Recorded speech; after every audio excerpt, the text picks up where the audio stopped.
Good evening, ladies and gentlemen. Welcome. Thank you for your participation and presence. We begin tonight at the City Council Calexico Community Redevelopment Agency, successor agency, Calexico Financing Authority regular meeting, October 15th, 2013, at approximately 6:30 p.m. I will defer to our city attorney regarding closed session. City attorney? Yes, thank you, Mr. Mayor. Council met in closed session and discussed items A and B. Direction was given. No reportable action was taken on either item. Thank you. All right, thank you. We're called to order and attendance. That is noted. All council members are here, city manager and city attorney. And now we shall stand and give the Pledge of Allegiance. If you permit, I will take the lead. Ready to begin.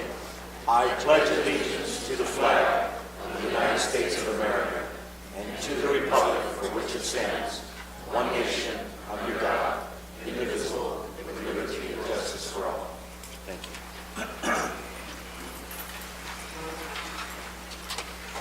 All right. Is there a motion to approve the agenda? So moved. Second? Second. I have All a right. question. Question by City Councilman Kim. Yes, last meeting I requested one of the item is not Yes, in sir. agenda. I apologize, sir. Okay, what was the item? Do you want to? Item was to make the plan for support of the city sport group by recreational department in case rain or other region. The crew cannot use current activities.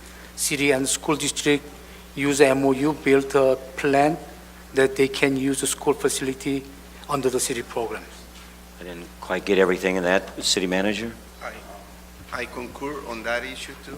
I Okay, believe, but I don't even know what the subject is. I'm sorry, Councilman I Kim. believe, I could be wrong on this, but did we not hand out the community facilities joint power agreement to the council? No, I'm not saying that the JPA. I make the using the MOU to build the program. When the heavy rains, the sport group cannot use the basin. They can automatically go use the school playground. They can use it during the weekends. Well, we do have a joint use agreement already. We do Yes, have one but approved. build the program automatically. They can do it. If they don't have it, they're gonna take 2-3 weeks. They already the water is dry. City manager, we're going to have a presentation on that issue? We were going to give the council a copy of that agreement. We have agreement on file that the council has approved that talks about uses of joint facilities and what we have to go through to request these Wow, I facilities. don't want to get off track here. But we don't have a plan. I was asking the plan. Well, that is a plan. We have a program. Oscar? We already make use of the joint use agreement, and we submit requests for use of different facilities. They request our facilities, and we request ours. What I think you want is a plan for after a storm, and we don't have that, but I can work on that.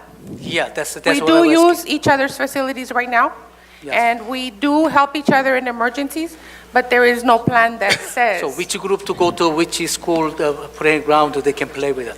I can work on that, sir. Okay, it's not on the agenda. We apologize, but I would like to just stick to the order of things here. So please, let's go again. Approval of the agenda. So moved. Motioned by Councilman Moreno, second by Councilwoman Hurtado. Please vote on the approval of the agenda.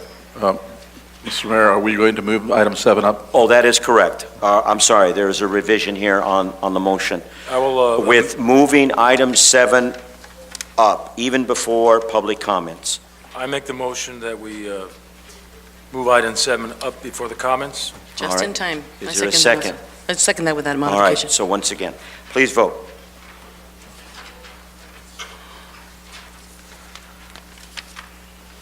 All right, 4-1, it passes. So, ladies and gentlemen, if you understood that, before we get to public comments, we are going to address item 7. And let me find that here. And this is what the item is about. The approval of resolution of the City Council of the City of Calexico adopting a performance improvement agreement with the California Joint Powers Insurance Authority. City Manager, I would defer to you to take the lead and carry out the proper procedure here. This item comes to us as we've been not negotiating, but talking to Southern California Joint Powers Authority in reference to addressing certain issues that have come to their concern. And they are looking to assist us in correcting some things and making sure that we get back on the right footing. We've discussed the items at the staff level. We know what items we are looking at. We have a criteria for addressing these items, which is in your PIP program that we're looking to adopt tonight.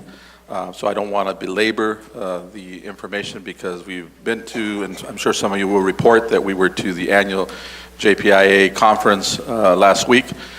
So with that, I'm just going to turn it over to JPIA and see if they want to make some remarks. Bob from JPIA is here, so if you'd like to come up, we'd be more than happy to have you provide maybe what is going to take place. It's like being in the jury box. Yeah, we throw you in right away.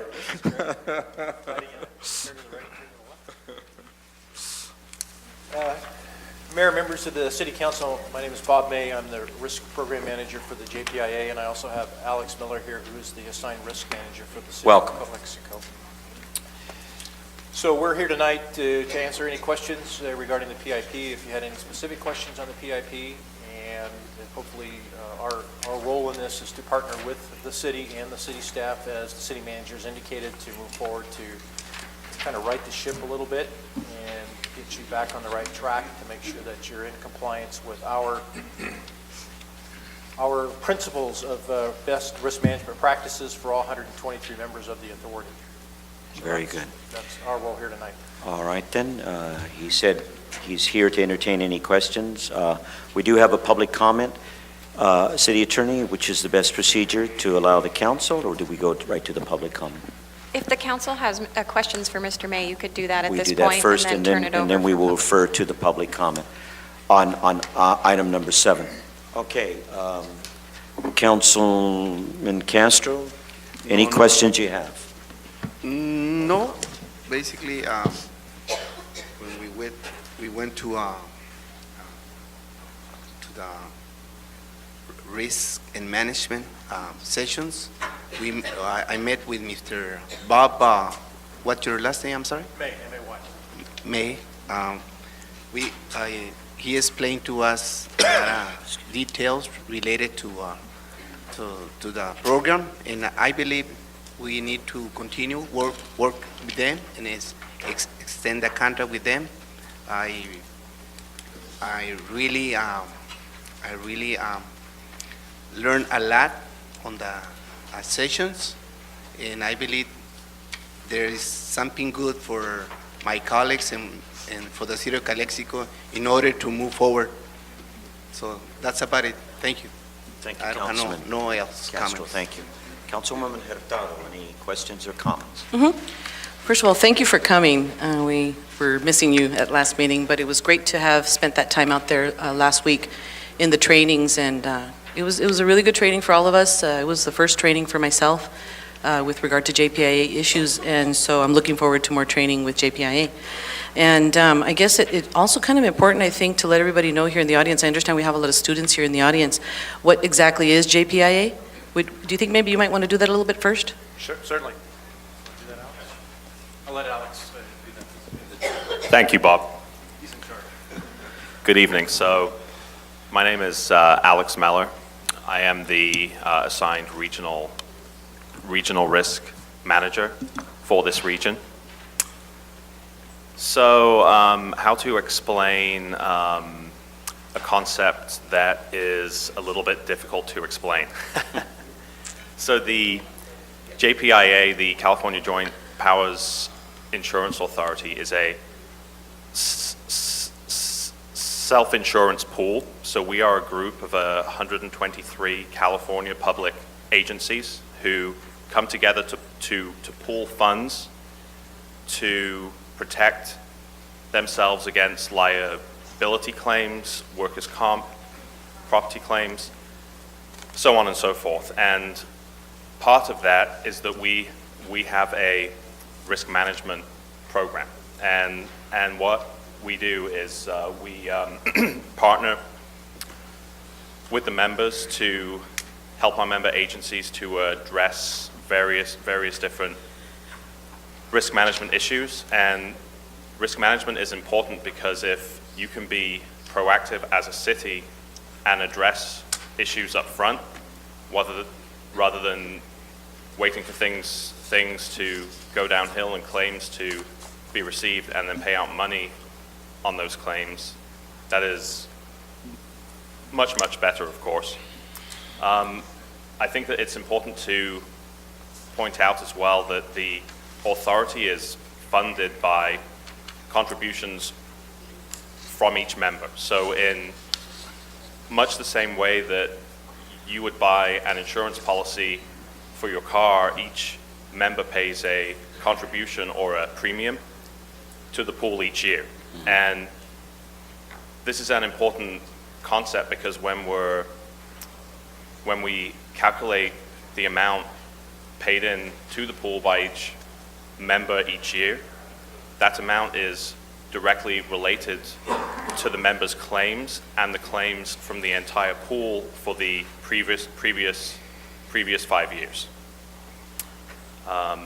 Council, do any of you have any additional questions for me I'll regarding defer to that? Councilman Moreno. No, I'm not. Oh, I'm sorry. No, it's because Sorry, what happens apologies. is that because this visit is so important, it's important for the audience to understand why you're here. Absolutely, and who you of are. course.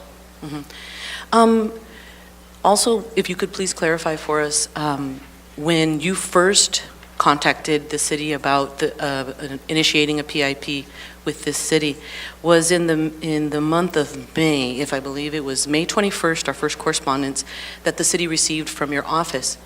I believe it's important for you to express to our council and to the community why that letter was issued out to the city at that stage. Absolutely.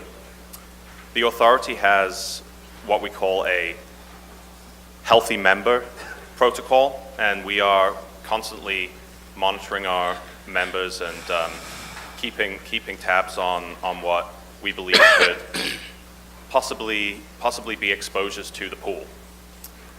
Over a period of time, we had identified certain issues with the city of Calexico that we believe, as I mentioned, possibly represented a risk to the pool.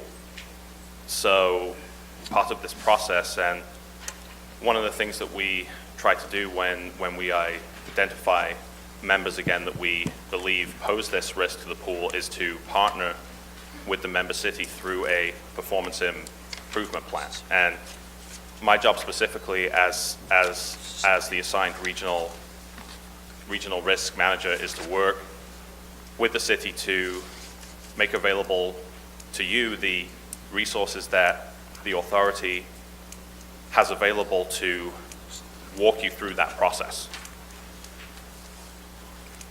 Okay, so what you're saying is that it looks like the city, with regard to our liability and our risks, we have not been proactive, and it appears that we're not in a healthy position. Therefore, that's the reasoning why then we're here today, having to take care of signing a PIP, which I Correct. understand our deadline is March 15 of 2015? Correct. Okay. All right. And so, If you'll excuse me a second? Yeah. I actually have a question here as well from the audience, which is please explain what happens when one city's risk exposures and endanger the entire pool.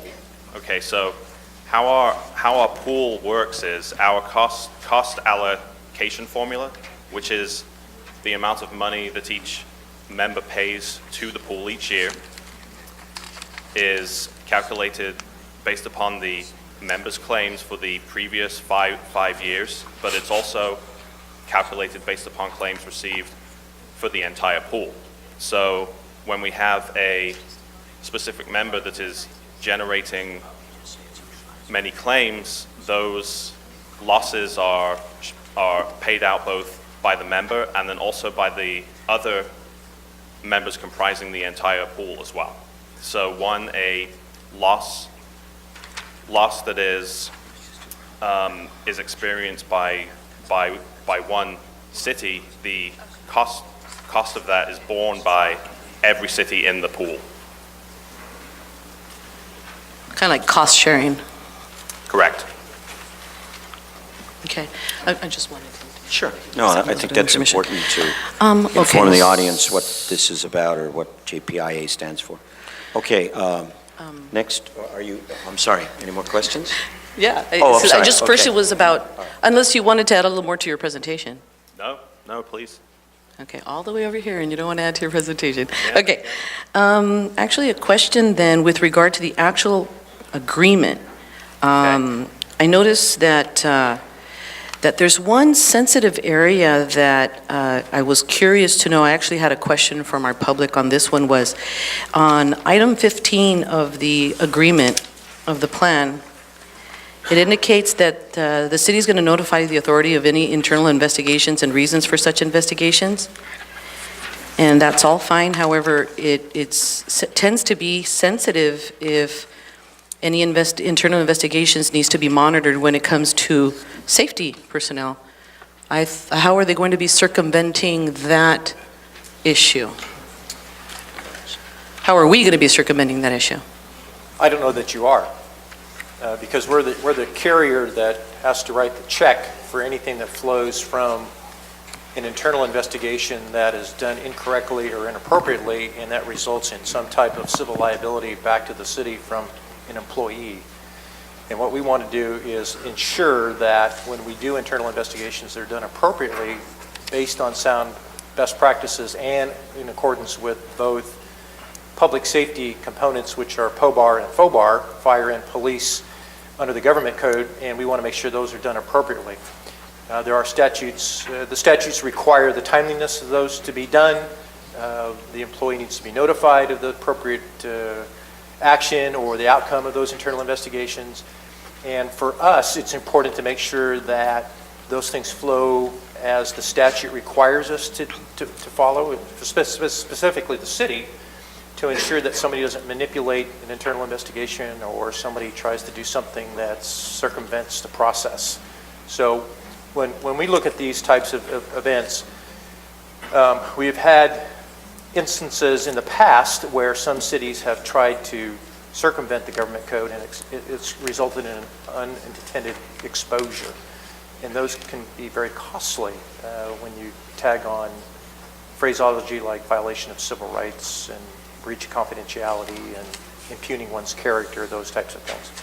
So we take what you do very seriously when it comes to doing those types of internal investigations, not only for your public safety folks, but just your employees in general. Right. And this is one of our conditions that we use in most of our PIPs for cities that have those potential exposures. Okay. Thank you. And of course, that is going to be worked out with the powers that be here in the city and to. Once this is adopted, then what we'll do is come back with staff, and we'll have a meeting with staff and set out target dates and benchmarks. And then obviously the city manager will report back to the council. We report back to our executive committee on a quarterly basis as to the progression. If there needs to be some help in any one of these areas, as Alex has indicated, we provide the resources to make sure that that is done appropriately. And quite frankly, a lot of times we will assign our defense counsel to partner with your city attorney or your EPL attorney on sensitive cases to ensure that those things are done appropriately from the beginning.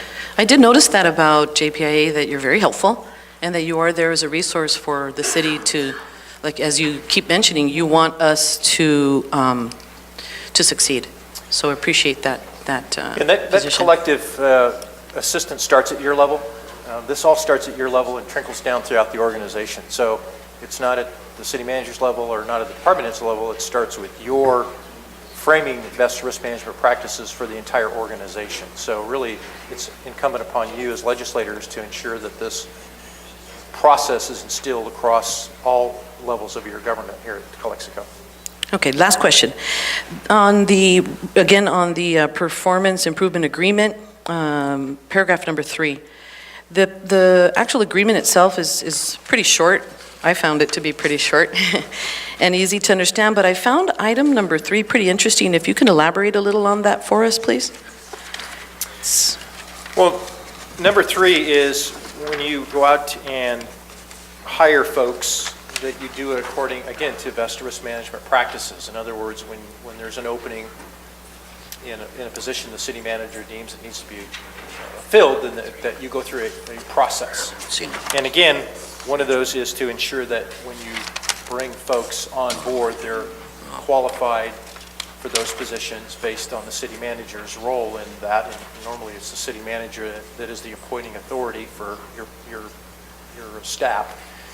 And that is done in an unbiased, unconflicted perspective. In other words, the legislative folks stay out of it. There's a process, and that process needs to follow, again, best risk management practices. And again, we want to make sure that when you do those things, those don't cause any undue liability exposures from other folks. Okay, great. Thank you. Councilman Moreno. Yes, thank you, Mayor Hodge. I had the pleasure of going to the risk management training. However, Wednesday night I fell ill, and I didn't get to meet with all of you. However, I have maybe 1 or 2 questions regarding your role as far as our improvement. And I want to emphasize the word improvement because that's what we're all here for. Yes. Of the 123 public agencies, how many of those, what percentages of those are cities? The majority? The vast majority, I would say close to 95, 96 are cities. Okay. The others are special districts or other JPAs. And of the cities, of those cities, how many have been in situations similar to ours? And how many of those that have been in the situation have had favorable outcomes? We've had one city that completed a PIP back in December of last year with success. We've had one city that did not achieve success, and they were asked to leave the pool, quite frankly. In other words, they lost their coverage. They're still a member of the pool because they still have financial obligations to the pool.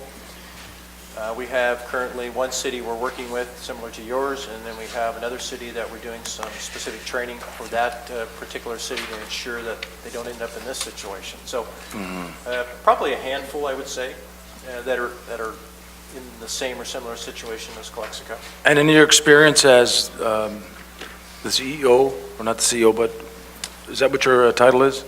I'm the risk program manager. Yeah. What is the key to success in this improvement plan? It's commitment. As I stated earlier, it's commitment at your level for the organization. You adopting the PIP tonight sets the tone for moving forward for the next 18 months. It'll be incumbent upon your staff to work with Alex and our staff. When we come back to do the council training, it'll be incumbent upon you all to be here for the council training for whatever period of time that lasts, depending on the complexity of the training. So again, you set the tone for this, and the success is up to you folks. Right. We'll guide you to the water, and it's up to you to drink the water. Well, I for one am committed to the success of this program, so I'm not going to ask about the worst case scenario. I really don't want to know about it. I just want to see us work as a team and move forward. Thank you, Mr. May. You're welcome. Councilman Kim. Okay. Thank you for you guys to have a long trip to come for us. And my pride to representing the city, I wish not to see this kind of a program implementing to our city, but certain level, I've been convinced it will be help for the city for going the right track. And we might have some differences. Sometimes somebody believes something is right, or sometimes we are doing is not ethically or not supposed to do it. That's a major problem causing, especially when we're talking about the human HR. The human is the sensitive areas than others. The machine takes order. The human has feeling and their own own favoritism.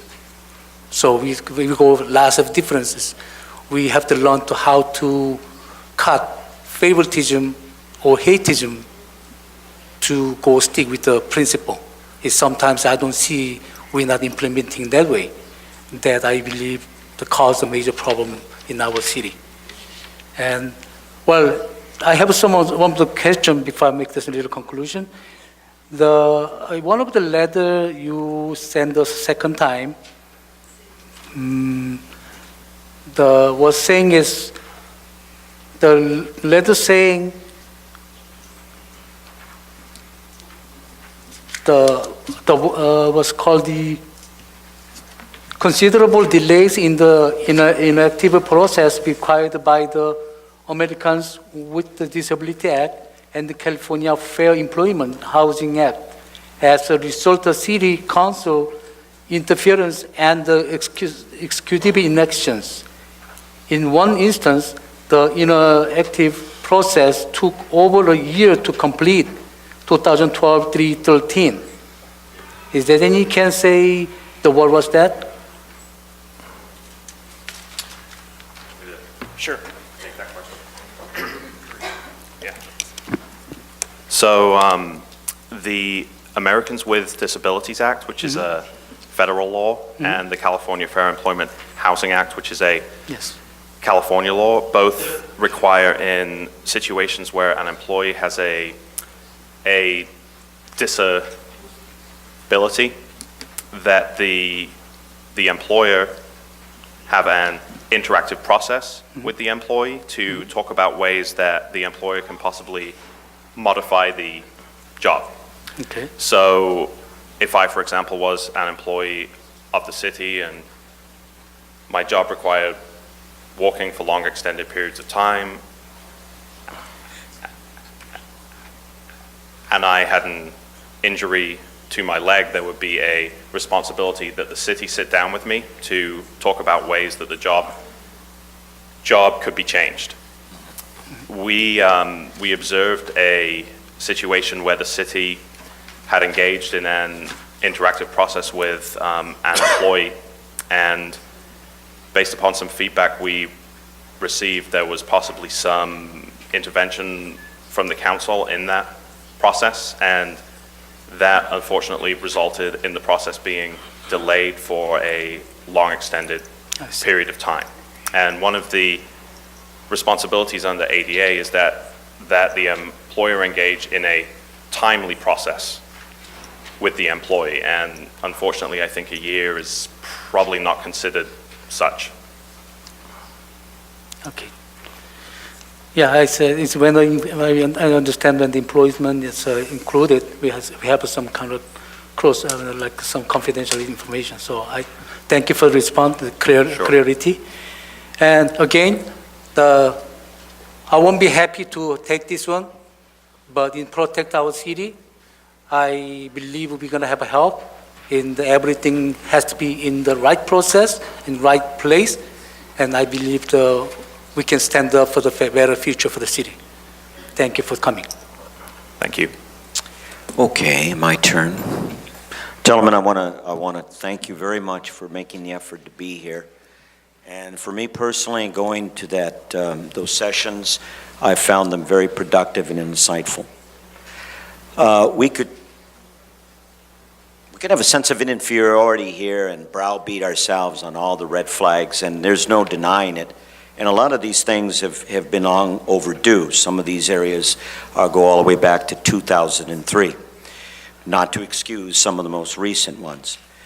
And maybe I'm crazy, but I see this as a very golden opportunity. I'm very positive about this. It's almost like in school when WASP comes, teachers need to self-evaluate. We need to look at our weaknesses and strengths, and from that we get a better program and a perspective on ourselves. And that's the way I see it. So I take this as a golden opportunity for us to improve. And I know each and every one of these council people are very committed, and the whole staff. And I have no doubts that we are going to come out very well, because we want to improve and make Calexico better.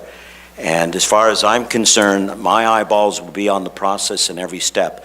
So I thank you. I thank you for your vigilance, and I thank you for these recommendations. I thank you, because this is an area now that we can truly improve upon. And going there, the sessions, it's given me a different mindset about risk management, which is an extremely integral part of city governance. And so I'm just telling you as mayor that I'm not going to look at the negativity here. I'm very positive that we're committed and we're going to come out very well on this. Okay? And I want to thank you, and I'm looking forward to working with you. So thank you very much. City manager, any last words, or we'll end this? No, I just think the underlying item here is that they're here to assist us. That's right. And we need to extend that hand and take their assistance. Absolutely. And put us back on the right track. Thank you very much, gentlemen. Have a safe trip back. Thank you. And I'm sorry, we have one public comment on item number 7, as far as I see. I'll go over so this point, please come forward, Maribel Padilla.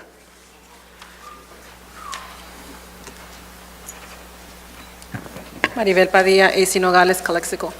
Mr. Mayor, Mr. Miller, please don't leave. Okay? Do me a favor. Stay as long as you can. I know you're looking at all these past issues. I would like you to take a look at the major conflict of interest that goes around here, which is item number 10. Hopefully they can bring it up forward so you can leave earlier. You have said here that the police chief will do internal reviews, he will do certain things. The CPOA put in Castro, Kim, and Hodge. Castro, Kim, and Hodge put in Chief Tavares. Okay? I put in a complaint against CPOA officers Rudy Alarcon and Luis Casillas for conduct unbecoming an officer. There's video. You can see how they acted. It was not conduct unbecoming an officer. Okay? I got a letter back from City of Calexico from Mr. Tavares. It's not sustained. Doesn't give me any reasons why it was not sustained. Doesn't give me where I can appeal this decision. I mean, who makes these decisions? How can you not look at the video and see how they acted and say it wasn't? I don't understand. Now, Mr. Castro brings up item number 10, which includes having the chief make some recommendations on bus stops. Imagine that, for the company he owns. Oh wait, I'm sorry, his son owns. So I would like you to stay and check that out. Help us, help the city of Calexico, the residents. I know you're here to help them, but who helps us? Help us and stay. And maybe that'll be something else you'll be looking at. Thank you. Thank you very much. Okay, that concludes item number 7, am I not correct? So now we will go back. There has to be a motion. Oh, that's right. I apologize. I move for the approval of item number 7. With slight revision. As per resolution. The resolution that was provided today. Yes, with the slight revision on the resolution, Mr. Mayor. All right, thank you always, Councilman Moreno, for motioning. Do I have a second? I second his motion. All right, once again, Councilwoman Hurtado. So please vote on this item.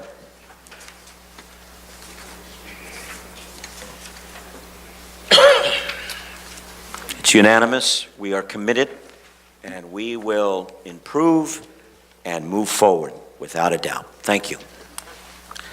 All right, now we'll go back to the regular procedures of our meeting, which is noted that we will first go again to public comments. Presentation first, no? No, sir, I believe it's public comments and then presentations. Okay? Oh, wow, okay. Public, is this, I don't get public, okay? Excuse me. All right, we have, oh no, but City Clerk, she just spoke. Does she want to speak again? Or is it, or maybe that's me with that, okay. All right. Okay, public comments. Ladies and gentlemen, this is the time for public to address the city on any item not appearing on the agenda that is within the subject matter jurisdiction of the city council. The mayor will recognize you, and when you come to the microphone, please state your name and place of residence for the record. While members of the public are encouraged to participate, it is unlawful to disturb or delay the council meeting with personal or slanderous remarks. If the item you wish to comment is on a closed session or consent item, please comment now. If the item you wish to comment on is on the public portion of the agenda, we will take your comment when we get to the item on the agenda. Please direct your questions and comments to the City Council. And City Council, I'm learning here, this is not the time for us to engage in a dialogue with any of the public. So do not ask questions, do not engage in a dialogue, just listen. Oh, okay. Sorry, it's gonna be- All right, so here we go. I have on the first list, public comment, Sandra Toller. No, is it her presentation? No, this is a public comment, am I correct? Yes. All Hi. right. Good evening, Sandra Toller, Community Services Director. I wanted to extend an invitation to all of you and to the members of the public to the Think Pink art exhibit reception that we're going to have on Thursday of this week. It's from 7 to 9 at the Calexico Cultural Arts Center. 7 to 9. If you don't know where the Calexico Cultural Arts Center is, it's on the east side of the Dianza Hotel. And I also wanted to let you know that once a month we have something called Noches Bohemias. It's a chance for community members, many seniors, but everyone is welcome to share their talents. You can sing, you can dance, you can recite poetry, and we also have music for dancing. So that is this coming Friday from 5:30 to 8:30. So I wanted to invite the public. Thank you. Thank you for that positive comment, for those wonderful events and programs. All right, next.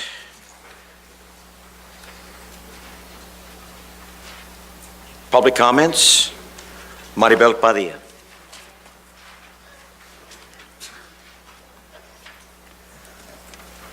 Maribel Padilla, Isidro Nogales, Calexico. This is in regards to the last meeting that we had. Everybody knows I'm very vocal. I say things. Mr. Mayor always shushes me, always tells me, Maribel, we're friends.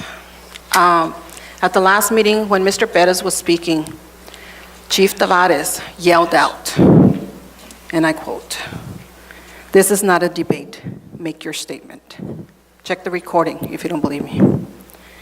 Mr. Mayor, you did not shush him. You did not quiet him. You didn't do anything. Last time I looked, yes, you put him in. You three voted for him. But last time I looked, he does not sit on the city council. So if you're going to shush me or anybody else, the chief of police needs to be shushed too. He's out of order. Okay? I also heard CPOA Alarcon had a problem because the sheriff was here. He felt it was a slap in the face. Let me tell you, I called him. There was no email. I phoned him. I called him. I told him to be here. I don't trust the Calexico Police Department. And after what I saw at that meeting with Mr. Tavares and his sidekick Duran guarding Mr. Castro in that room like he was the president of the United States, you should understand why I called in the sheriff. I don't feel safe because I'm too outspoken. I don't count on my city police department. So if you're going to mad dog the sheriff because he's doing his job, because he was elected by the people of the Imperial County, the city of Calexico is part of the Imperial County. He can go anywhere he wants, especially if a citizen calls him. So I don't care if Alarcón, Tavares, or anyone else doesn't like it. He has the right, and I have the right to call him. And you will not diminish that right. You need to tell your police department not to be engaging with the sheriff and tell him things because she shows up. That's not right. I hate to tell you, the sheriff trumps the city police department. He's the sheriff. So that needs to stop. Thank you.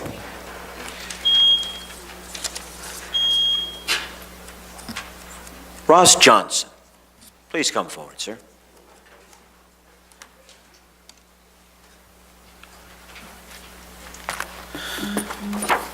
My name is Ross Johnson, El Centro, California. I need to apologize real quick because you moved item number 7 out of order. So I'm going to have to comment on that if that's okay. Okay, very good, sir. Mr. Kim should agree with me because he didn't want item number 7 moved. Okay, go ahead, So I'm Mr. assuming Johnson. that he will. According to the city agenda meeting on, the agenda date was October 1st, 2013, it talked about the background of the JPIA, excuse me, and it talked about certain red flags. And I think it's important that we note, and according to the memo that I have here from the City of El Centro website, it says, recently a number of areas of concern involving the City of Calexico's governance and management have come to the authorities' attention, and I wish those gentlemen, he is here. And I just have a question or two, because it was almost raised by Mr. Moreno, Councilman Moreno. There's 122 entities in this pool. Where does City of Calexico rank? And I think it's important to know that, so that you know whether or not they're going to be raising your premiums if you don't agree to this. We have agreed to it. Raising your premiums, possible losing loss of insurance, and that will impact everybody in the community. So could I ask the question of where City of Calexico ranks? I know it's a comment, but City again, I had Attorney? to take this out of order. I apologize. No, 1 minute, Mr. Johnson. City Attorney? That item has been through. If the council wishes to talk to May afterwards, or the city manager to talk to Mr. May afterwards, that would be appropriate, but the item is already completed. So the gentleman understand. may give his comments, and the city can consider. That's what I'm them. asking. I'm asking. Yes, We sir. try not to be belligerent. So I hope you respect I think that. it's important that we know where the City of Calexico You will have that sits in opportunity, Okay. even better, face-to-face with Mr. May after your comments. The next, the number one topic on here was a vote of no confidence for the Chief of Police of the Calexico Police Officers Association, resulting in his ouster. Number 2, interference by the City Council and various community stakeholders, including Calexico PIA, in the recruitment and selection of the new chief. So I went onto your website and found out who your new chief was. And apparently, he had made the comment,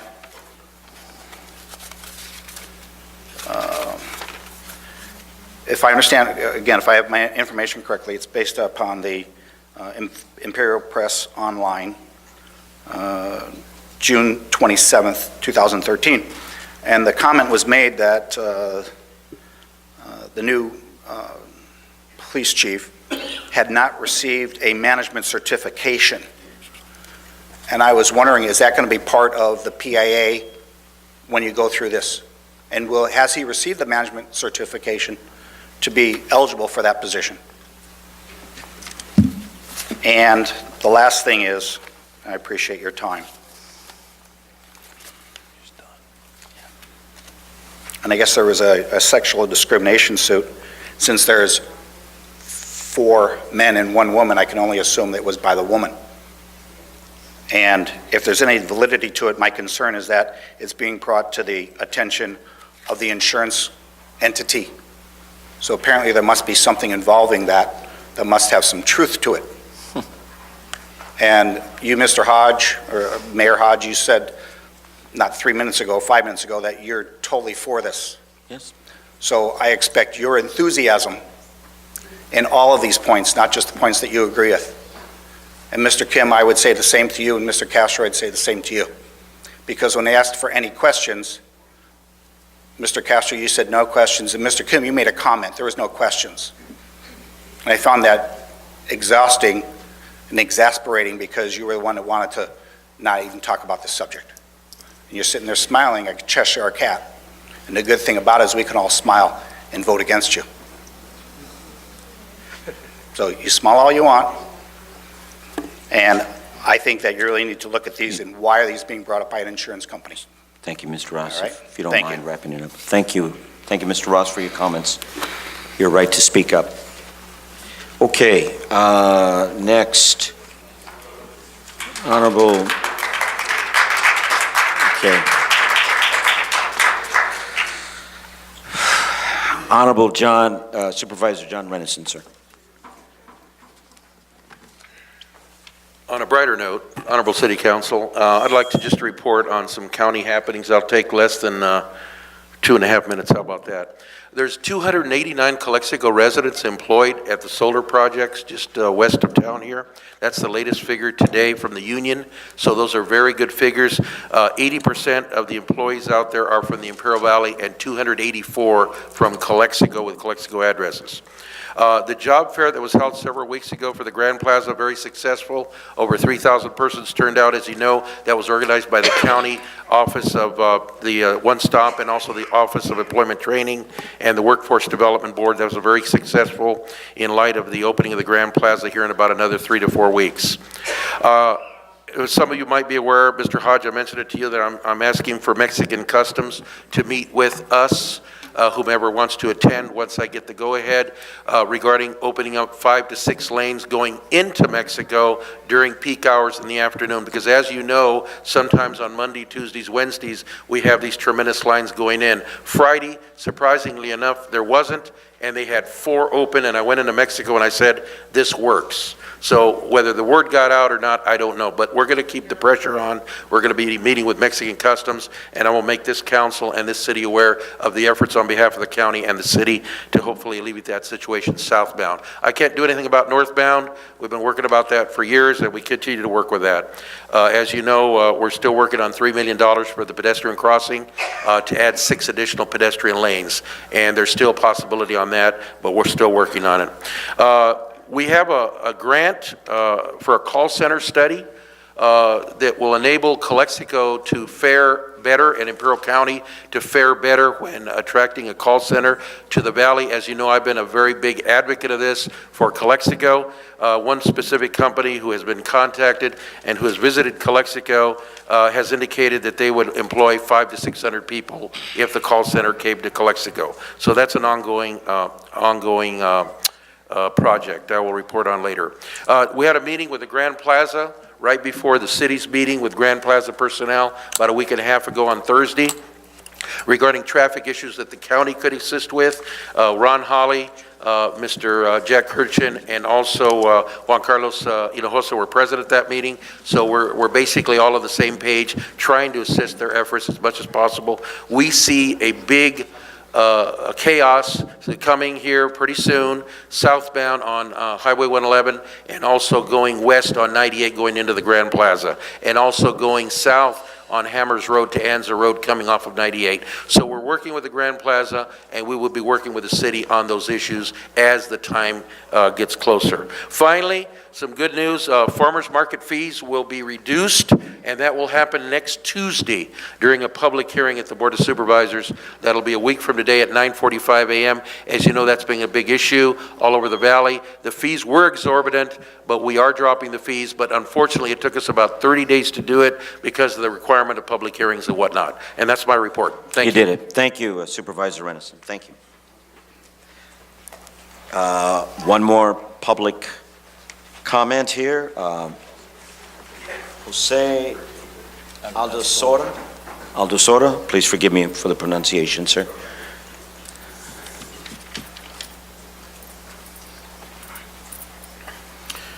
Jose Aldosoro, 1001 Paulina Avenue, Apartment A. I came in about a couple months ago regarding the lot of 10th Street and Imperial. I know the owner, Mr. Gabe, or Mr. Gabe, or whatever it is. I know he lives in Beverly Hills. He's rich people. He bought lots here in Calexico. I guess he bought half of the city of Calexico. He put all his money in here. Why he can afford $30 to clean the damn lot in there? I came in 2 months ago and talked to you guys. I have a picture for you guys.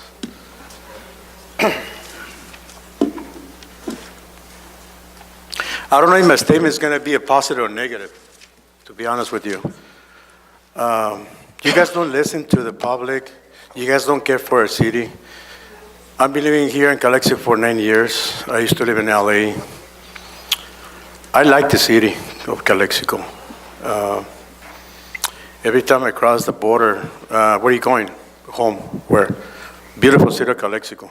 And they laugh, because they don't live here in Calexico. The officers of the U.S. Customs, they don't live here. They live in Imperial, probably Hallville.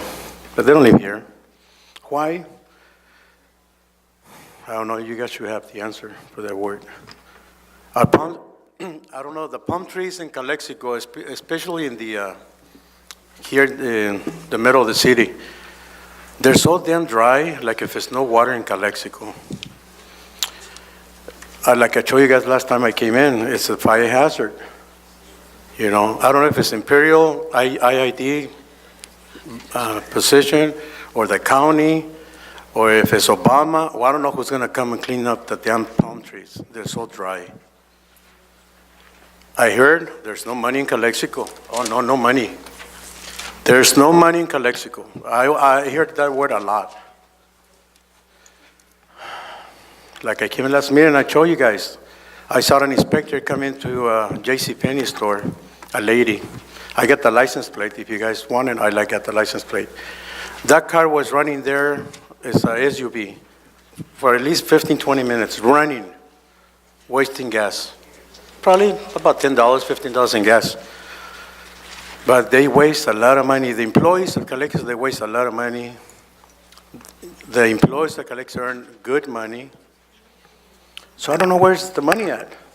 Play in you guys' pockets? Well, I don't know where. But to be just the mission of the statement for the city. There we go. Together, we pledge to provide effective and efficient services in a courteous and respectful manner to improve the quality of life for all in our unique border community. Yeah, right. I haven't seen it. I hope. I mean, serious, it's like a joke. I hope something is being done now. 2 months ago passed, Mr. Gabe, probably he can give you some money or give a loan or something. Your 3 minutes Thank you are very up, sir. much. Thank you very much.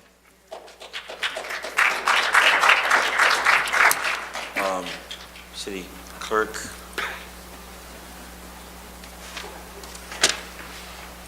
This is public comments. Once again, Dr. Mohammed Assad.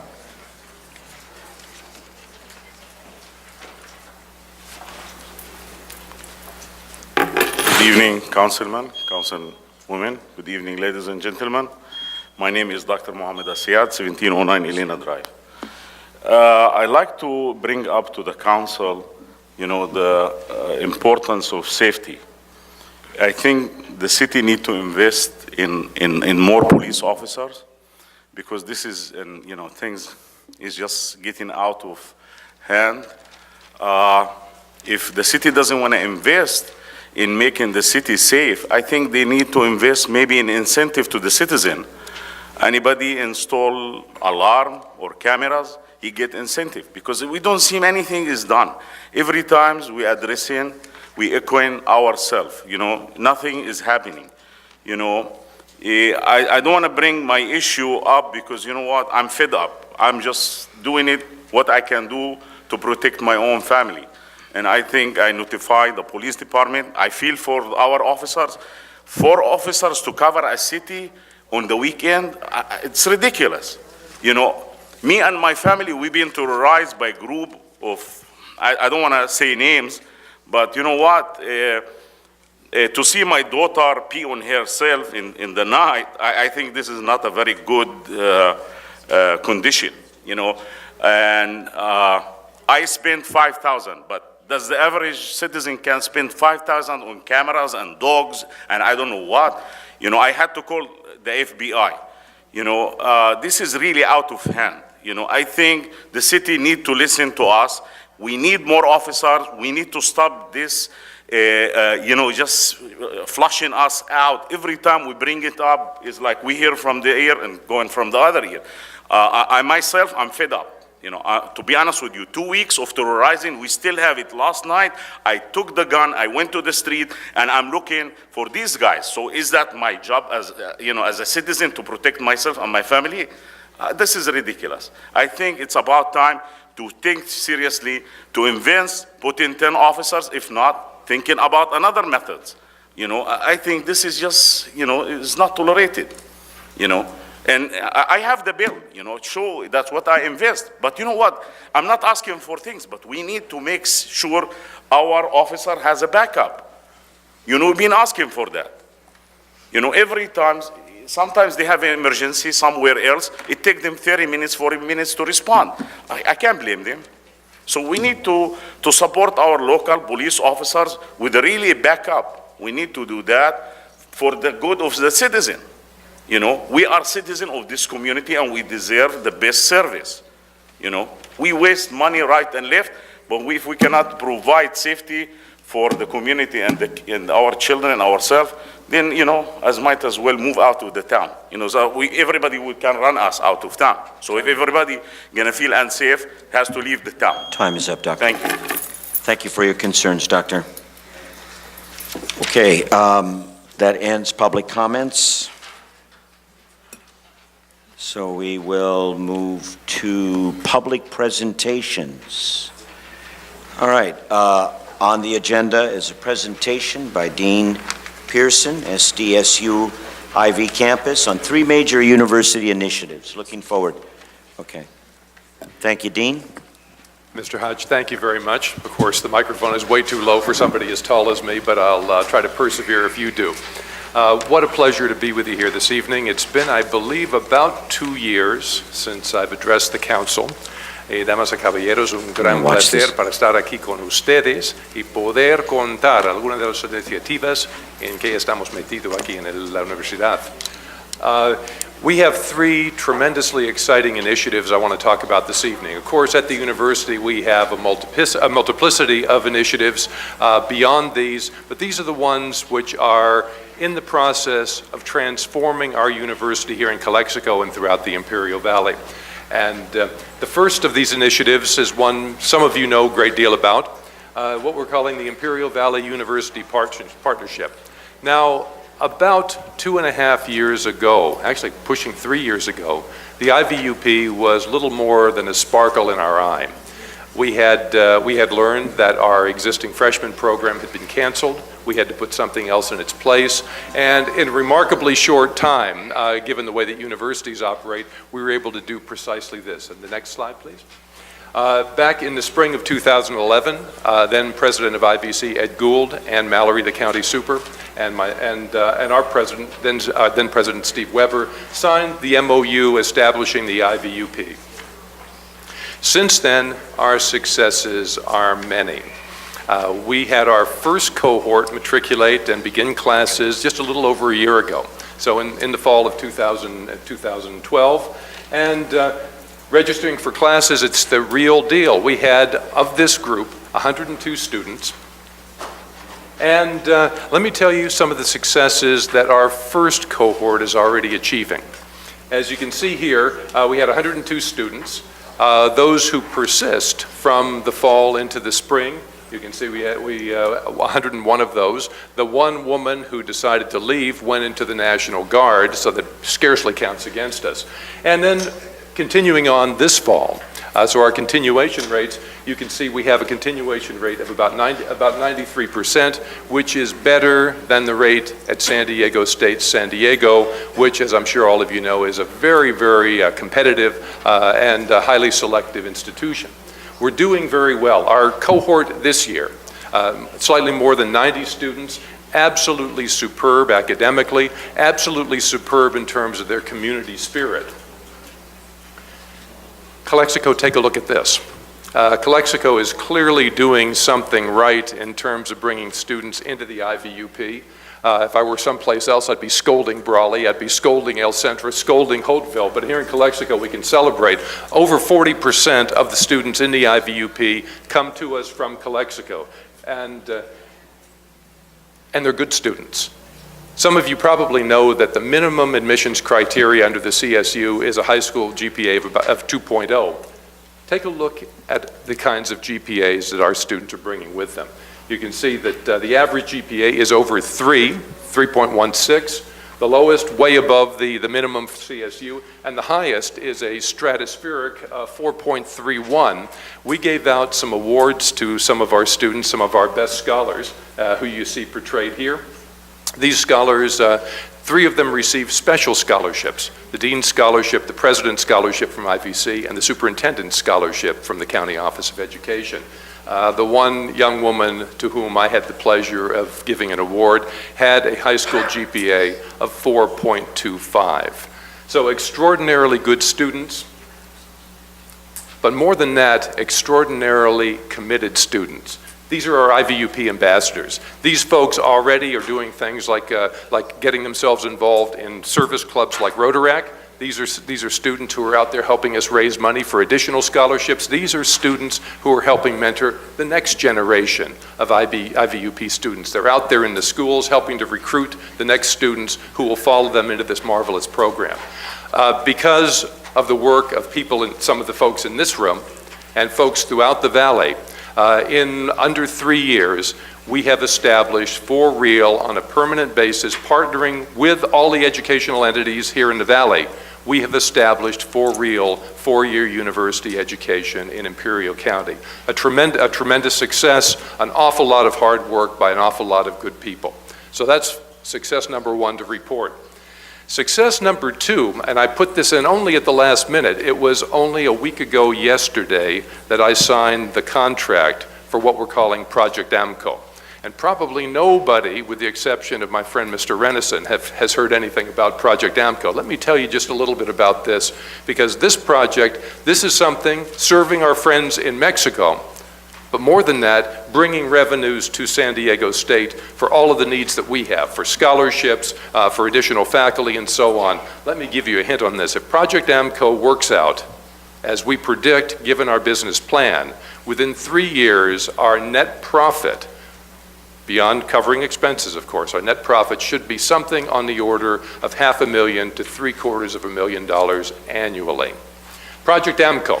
AMCO, the Advanced Methods Company, is out of Tijuana, a first-class professional operation. It provides pedagogical materials to mostly private schools throughout Mexico, although they're moving into the public market as well. AMCO originally was partnered with Dell Latin America, now is partnered with Apple. As professional operation as I've ever seen. What they came to San Diego State and asked was, can you help us? Can you help us provide some sort of certification, validation, circumstantiation for the work that we're doing? We're teaching the kids and the teachers how to speak English.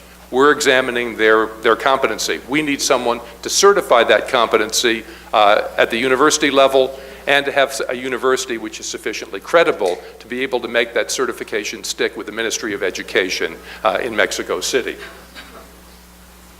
So English language proficiency certification, that's what we're doing. AMCO currently has a stable of AMCO schools, about 1,200 of them throughout Mexico. Private schools, but they're expanding. They're expanding into Nicaragua and Chile, Argentina, España, otros países.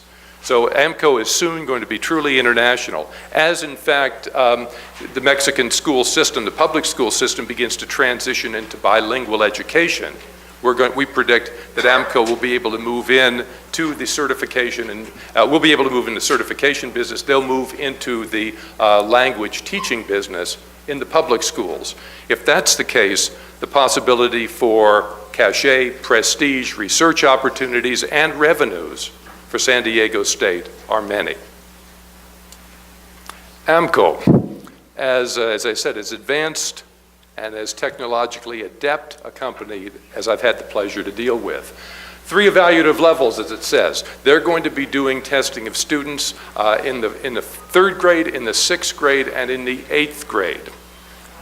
Each of those is going to yield for us, we'll be doing the evaluation of their English language competency. Each one of those tests will yield us a certain number of dollars which again can be used to build capacity here at our Calexico campus and at our Brawley campus to be able to expand educational opportunities here in the Imperial Valley. And they're also going worldwide. Tomorrow at lunch, I'm meeting with 2 folks from a company called Educatia in San Diego. They are the company working with AMCO to expand AMCO's offerings and San Diego State's role throughout the Iberian Peninsula. We signed an MOU, a Memorandum of Understanding, a little over a year ago between AMCO and San Diego State. And since that time, we've been working out the deals of the contract. As I mentioned at the outset of this, the contract was signed by me representing the institution just a little over a week ago. We're in business. Estamos en marcha, señores. Vamos a hacer un trabajo fenomenal. Vamos a beneficiar este sitio, aquí. The third initiative I want to bring to your attention is the one I think which has the greatest possibility for focusing attention on the San Diego State campus.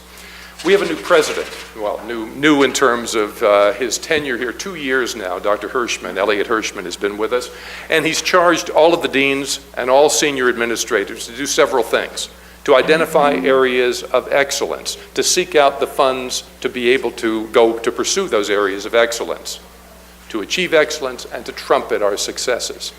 One of the most obvious things for me, now 3 years on the ground here in the Valley, one of the most obvious things was we were in the middle of a renewable energy explosion.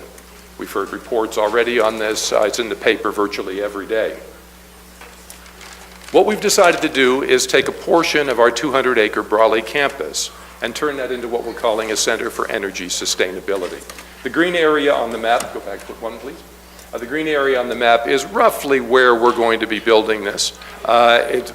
We are building this because several of our projects, as I'll show you in a moment, are already under construction. Our points here are several. Our points here are to bring revenue to the campus. Our points are to have a point of distinction for SDSU. The point is to bring the sciences, of which we have very little here in the Calexico campus, to bring the sciences to the Imperial Valley so that our students who are adept in math, science, and technology areas, that they can stay here and have reasonable programs, and to create a point of emphasis, a magnet to bring students from outside the valley here, rather than the current problem that we have, which is a lot of our very best students are seeking higher education elsewhere. The first project, it is under construction right now. That picture was taken by me about 6 hours ago on the Brawley campus. 37-acre community solar project, strictly photovoltaic, tremendously innovative concept called community solar. The idea is, if you have a big box store, if you have a large organization, what you can do is you can buy a portion of their green energy. You don't have to cover your building with thin film. You don't have to put panels on top of your roof. What you can do is buy a portion of their energy, get the renewable energy credits, and credibly say that you're going green. What it does for San Diego State is going to be giving us a $1 million upfront payment and a revenue stream over the course of the 25 years of $100,000 a year. Those dollars we're going to use to build capacity here in the Valley, to benefit our faculty and staff here, as well as to build capacity up on the Brawley campus and to create for real the Center for Energy Sustainability. We also have a $1.7 million federal cluster grant, which I'm the principal investigator for. Under the aegis of the grant, we brought a number of small proof of concept projects, the most exciting of which is Hyperlight. Combined Power is the company. This is a solar thermal project. They have taken this out of the laboratory. It's under construction now. They want to see if it's going to actually work out in the field, out in the real world, out in the dust storms, out in all of the problems and challenges that are represented by actually having something on the ground here in the Imperial Valley. So that's under construction. Next one. Because of our relationship with Combined Power, we now have a relationship with Leidos. Leidos used to be called, until about 2 weeks ago, SAIC, Strategic Associates International. Leidos, which is a nonsense word from kaleidoscope, is a major defense contractor. They have delivered the apparatus you see portrayed on the right has been delivered. You can see it in its packing crates on the left. That's how it's sitting on Brawley right now. The idea here is to be able to produce in situ, on location, to be able to produce hydrogen fuel for the next generation of military vehicles.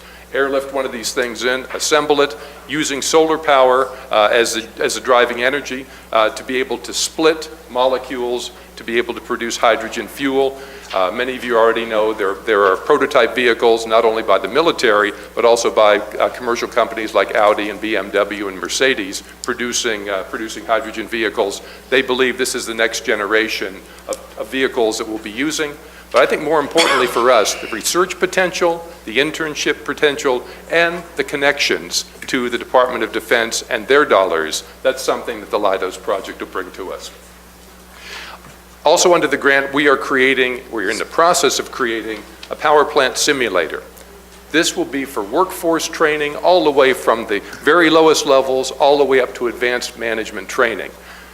The software we purchased using grant dollars, $400,000 for the software application, brings us a generic power plant simulator software application. But we're going to be able to take that and tweak that. Ultimately, with additional dollars, it's going to be one of these 3D video games like your kids play. Your kids shouldn't play them, but they do anyway. You'll be able to walk through the buildings. You'll be able to throw switches and so on. Think of a flight simulator. That's what we're going to be doing, but yet for a geothermal plant. And with a little bit of additional tweaking, it could be for a hydroelectric plant or for the control room for a set of wind turbines or perhaps for a nuclear plant. So we're getting ourselves into the business of training the next generation of engineers and operators, again, all the way from workforce development to advanced managerial training. Soitec Concentrated Photovoltaic. Soitec has just opened up a manufacturing plant in San Diego.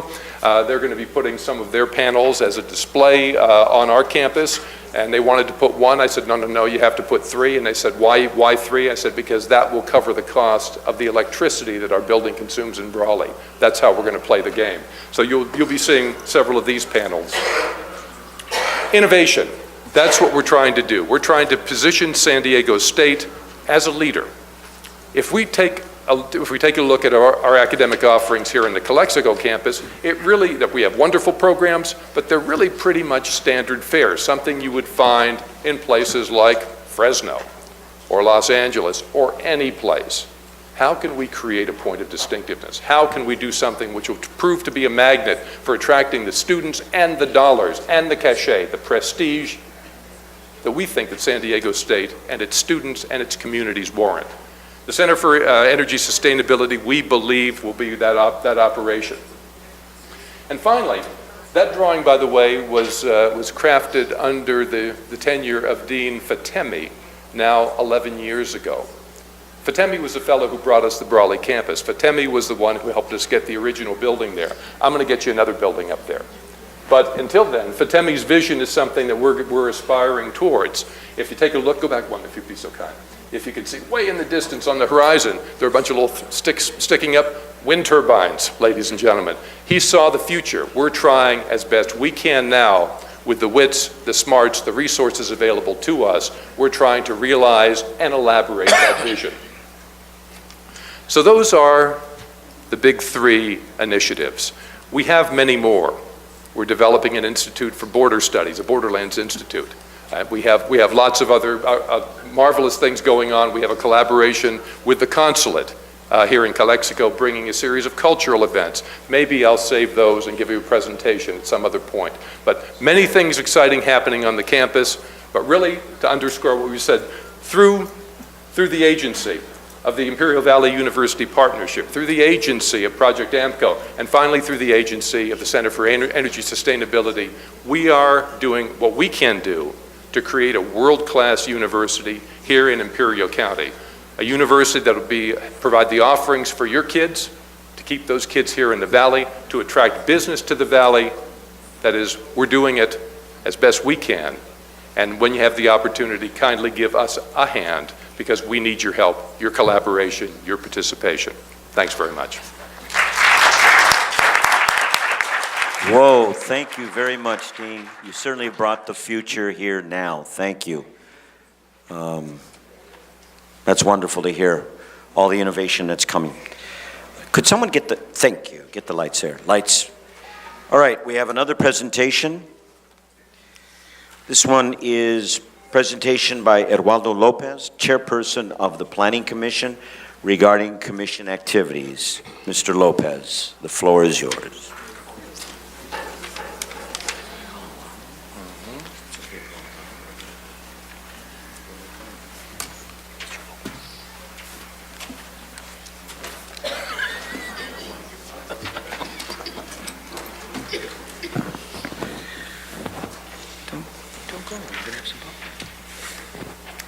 Good evening, Honorable Mayor, City Council. I come before you tonight with a brief presentation on our Planning Commission. Our Planning Commission consists of 5 commissioners, each one appointed by one of you. Allow me to introduce them.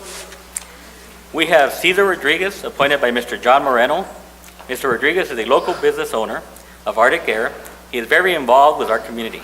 Mr. Rodriguez is Vice President of the Calexico Pop Owner, board member of the Piro County Workforce Development Board, and former Calexico Chamber Vice President. Moving on, we have Mr. David Uzan, appointed by Mr. Luis Castro. Mr. Uzan is a former mayor, a 2-term city council person. Because of his past experience, he is very familiar with the issues that come before our commission. He is currently employed by HKG Duty Free, a downtown business. Next, we have Mr. Greg Gilman, appointed by Mr. John Kim. Mr. Gilman is a local downtown businessman, the owner of De Anza Pharmacy. He is very involved with 2 other commissions, the Calexico Business Improvement District and the Economic Development Commission. He's new to us, but he's got really involved and he's been really helping out. We also have Ms. Mary Salazar, appointed by our mayor, Mr. Bill Hodge. Ms. Salazar is a local real estate consultant. She's a lifetime Calexico resident. With Mary's background in real estate, she is very familiar with the needs and issues facing development in Calexico. Last but not least, there's myself, Eduardo Lopez, appointed by Ms. Maritza Hurtado. I am currently the chairman of the Planning Commission. I am a local downtown businessman working for T.C. Worthy. I've been on the Planning Commission and on the Calexico Business Improvement District for 6 years. I've been the chairman for the Calexico Business Improvement District for 2 years, an ad hoc committee member, and a former Calexico Chamber director. Now, I would like to give you a brief review of some of the projects we've been working on with staff during the past year. I promise to keep this brief because I know we're already an hour and a half into this, so I know you really don't want to spend all night hearing about all the issues that we've come up with. But let me start with, in September of 2012, we reviewed 2 major projects. I will start with Catalina Cove Townhomes at the corner of Clinton and Cove. This is a project consisting of 14 duplexes with 24 townhomes. The area was originally zoned for apartments, but the developer felt the townhomes were a better fit for the area. We agreed allowing less density to the area, thus making a more comfortable living experience. We approved this project. At the same meeting, we reviewed Las Palmas Mobile Home Park at the corner of Balker and Cove. Initially, everybody heard a mobile home park. We don't want a mobile home park in Calexico. After this was presented, this project consists of 460 homes in a gated community with a clubhouse, a pool. These are not mobile homes, but pre-manufactured homes. They are very appealing, very affordable for first-time buyers. This is a beautiful project. The commission felt it would be a great fit to Calexico, and the project was approved. I understand that things are on their way they're starting to get bids on this, and it is moving along, and is a great project for Calexico. Turn the page here. On May of 2013, we reviewed the final environmental impact report for Cesar Chavez Boulevard alignment and improvement. As you know, this is important for the Grand Plaza and the new port of entry, the widening, straightening of Cesar Chavez. We held a public hearing where staff addressed questions from the committee members. Whereas all concerns answered and the public satisfied with the report, the commission approved the final environmental impact report. In August of 2013, the Rub Car Wash came before us. To encourage new business, staff worked with the Rub Car Wash on Imperial Avenue and presented plans for a conditional use permit. We felt it was well planned and a good project and approved the conditional use permit.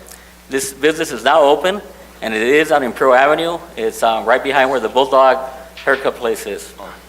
I'm sure you guys should stop by, have your car washed. They do a great job there. Okay. Later in August of 2013, the Grand Plaza requested 2 variances.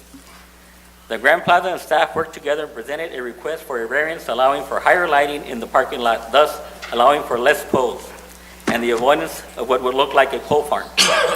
What they explained to us is they have the poles low, they would have to put in, say, 50 poles. And so as you look into the parking lot would look like a bunch of poles, it wouldn't look appealing. So what they did is they raised the lights, sort of like what they do at Walmart and they do at Food for Less, thus having less poles and making it look more appealing. The commission felt it was justified and approved the variance. They also requested a variance for our sign ordinance that allows more signs, higher signs for the Grand Plaza. We recently adopted a sign ordinance to try to protect the city from having businesses with signs all over the place, signs that are interfering with the neighbor, and just try to make it more aesthetically pleasing. But the commission felt since this was a unique project and all the signs were designed for this center, that would not be an issue in granting this variance. So we granted the variance for the Grand Plaza on the sign ordinance. In September of 2013, the Planning Commission held a public workshop for our housing element for 2013-2021. Staff went over new regulations for us to be in compliance with the state regulations. We reviewed the information, made recommendations, and we should be presenting it in November or December to the City Council. As you can see, we're working with staff to allow development to continue to move forward.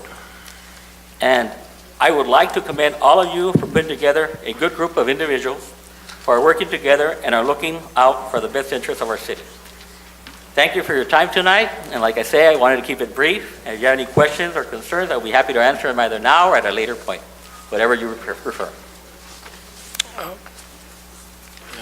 Well, I want to just thank you very much for all your contribution, a valuable commission.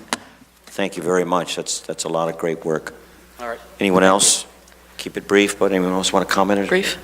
Please. It's 10 to 8. All right, well, thank you very much, and like I said, I didn't want to keep anybody, I know. No, thank you, Mr. Lopez. Thank you very much. Thank you, Mr. Lopez. And I know you've done it before, but I just want to remind other commissioners in a timely way, come forward. We really appreciate the hard work you're doing and the information that you give to us and the public. Okay, that ends our public presentations. Don't you have another one? Do I? Parks? Yes, I am. I apologize. Thank you. Staff presentations. Okay, so we move on to presentation by Sandra Thaler, Director of Community Services on Parks Department Plan of Action. Excellent. Good evening. I'm going to present to you a 12-month plan. I recently became in charge of the Parks Department. The transition has been slow, and I've been in charge of the department for, in name, a lot longer than I have been in action. I actually got the staff last week. So I'm going to tell you what I would like to do during the next 12 months, and then 12 months from now, I will come and give you a more detailed plan and a more long-term plan. Right now, it's a transition period, and I'm trying to get everything working in the same direction. So the vision is to ensure the adequate development of parks and green spaces that reflect the needs of the residents of Calexico to improve the quality of life. And that means giving them opportunities to do what they want to do, spend family time, play sports, just jog, do exercise, all those things. And we need to develop parks that accommodate all of those needs. So I'm going to give you 6 goals. In the printout that you got, there were only 4, but I've added 2. The first one, and the reason I made that the first one is because I want you to be very, very aware that it's a very limited department with a great, vast amount of work that needs to be taken care of, and it's in constant motion. Things happen every single day. We have storms like the one we had in just a couple months ago, and we need to deal with it. We have 1 permanent staff member, and he works like crazy to get things done. And we recently were able to secure some funding from Measure H to infuse into the parks. And I do believe that you all did see a difference. However, like I tell you, it's never ending. It's all constantly changing. So we constantly have to be addressing the needs that come up on a daily basis. So it's really important that at some point, maybe not this month, but at some point you consider that we need additional staff. And we need additional permanent staff, because we're able to hire part-time assistants that work 1,000 hours. When those 1,000 hours are over, then we have to start over with the training, and we have to start over with the figuring out how we're going to use these new people. So I wanted to make that my first goal. I'm going to continue to look for grants, and I'm going to continue to go back to Measure H for additional funding. And in the future, I would like your support to make that more permanent, the increase in staffing. The second goal is to provide continued investment in existing parks. We need to take care of the parks that we currently have. We need to make them better. In my opinion, in my humble opinion, we can't really talk about adding 15 more parks when we can't take care of the parks that we have. So we really have to concentrate on all of our resources, including working with the company that we have a contract with to maintain the parks, so that there's better communication. There has to be a lot of coordination with different city departments. If there's lighting issues, if there's main water issues, we have to work together. So even though I said there's one staff member, we do work with the entire city so that things can get done. We also have 4 grants that we received, and I'll give you more details about those, but during the next 12 months, we expect to continue implementing and complete the work that is funded through those grants, and you will see some differences at our parks. About 6 months, actually, in December of last year, we did an inventory. What the parks have, what they need, and let's see what it is, where it is that we stand. So I think it's very important that we keep that list current so that we're always ready to respond to any opportunities that arise. And also, one of the things that I really want to take care of is that we still have manually watered parks. We still have to go open the faucet, wait an hour, go back and close the faucet. That is very labor intensive.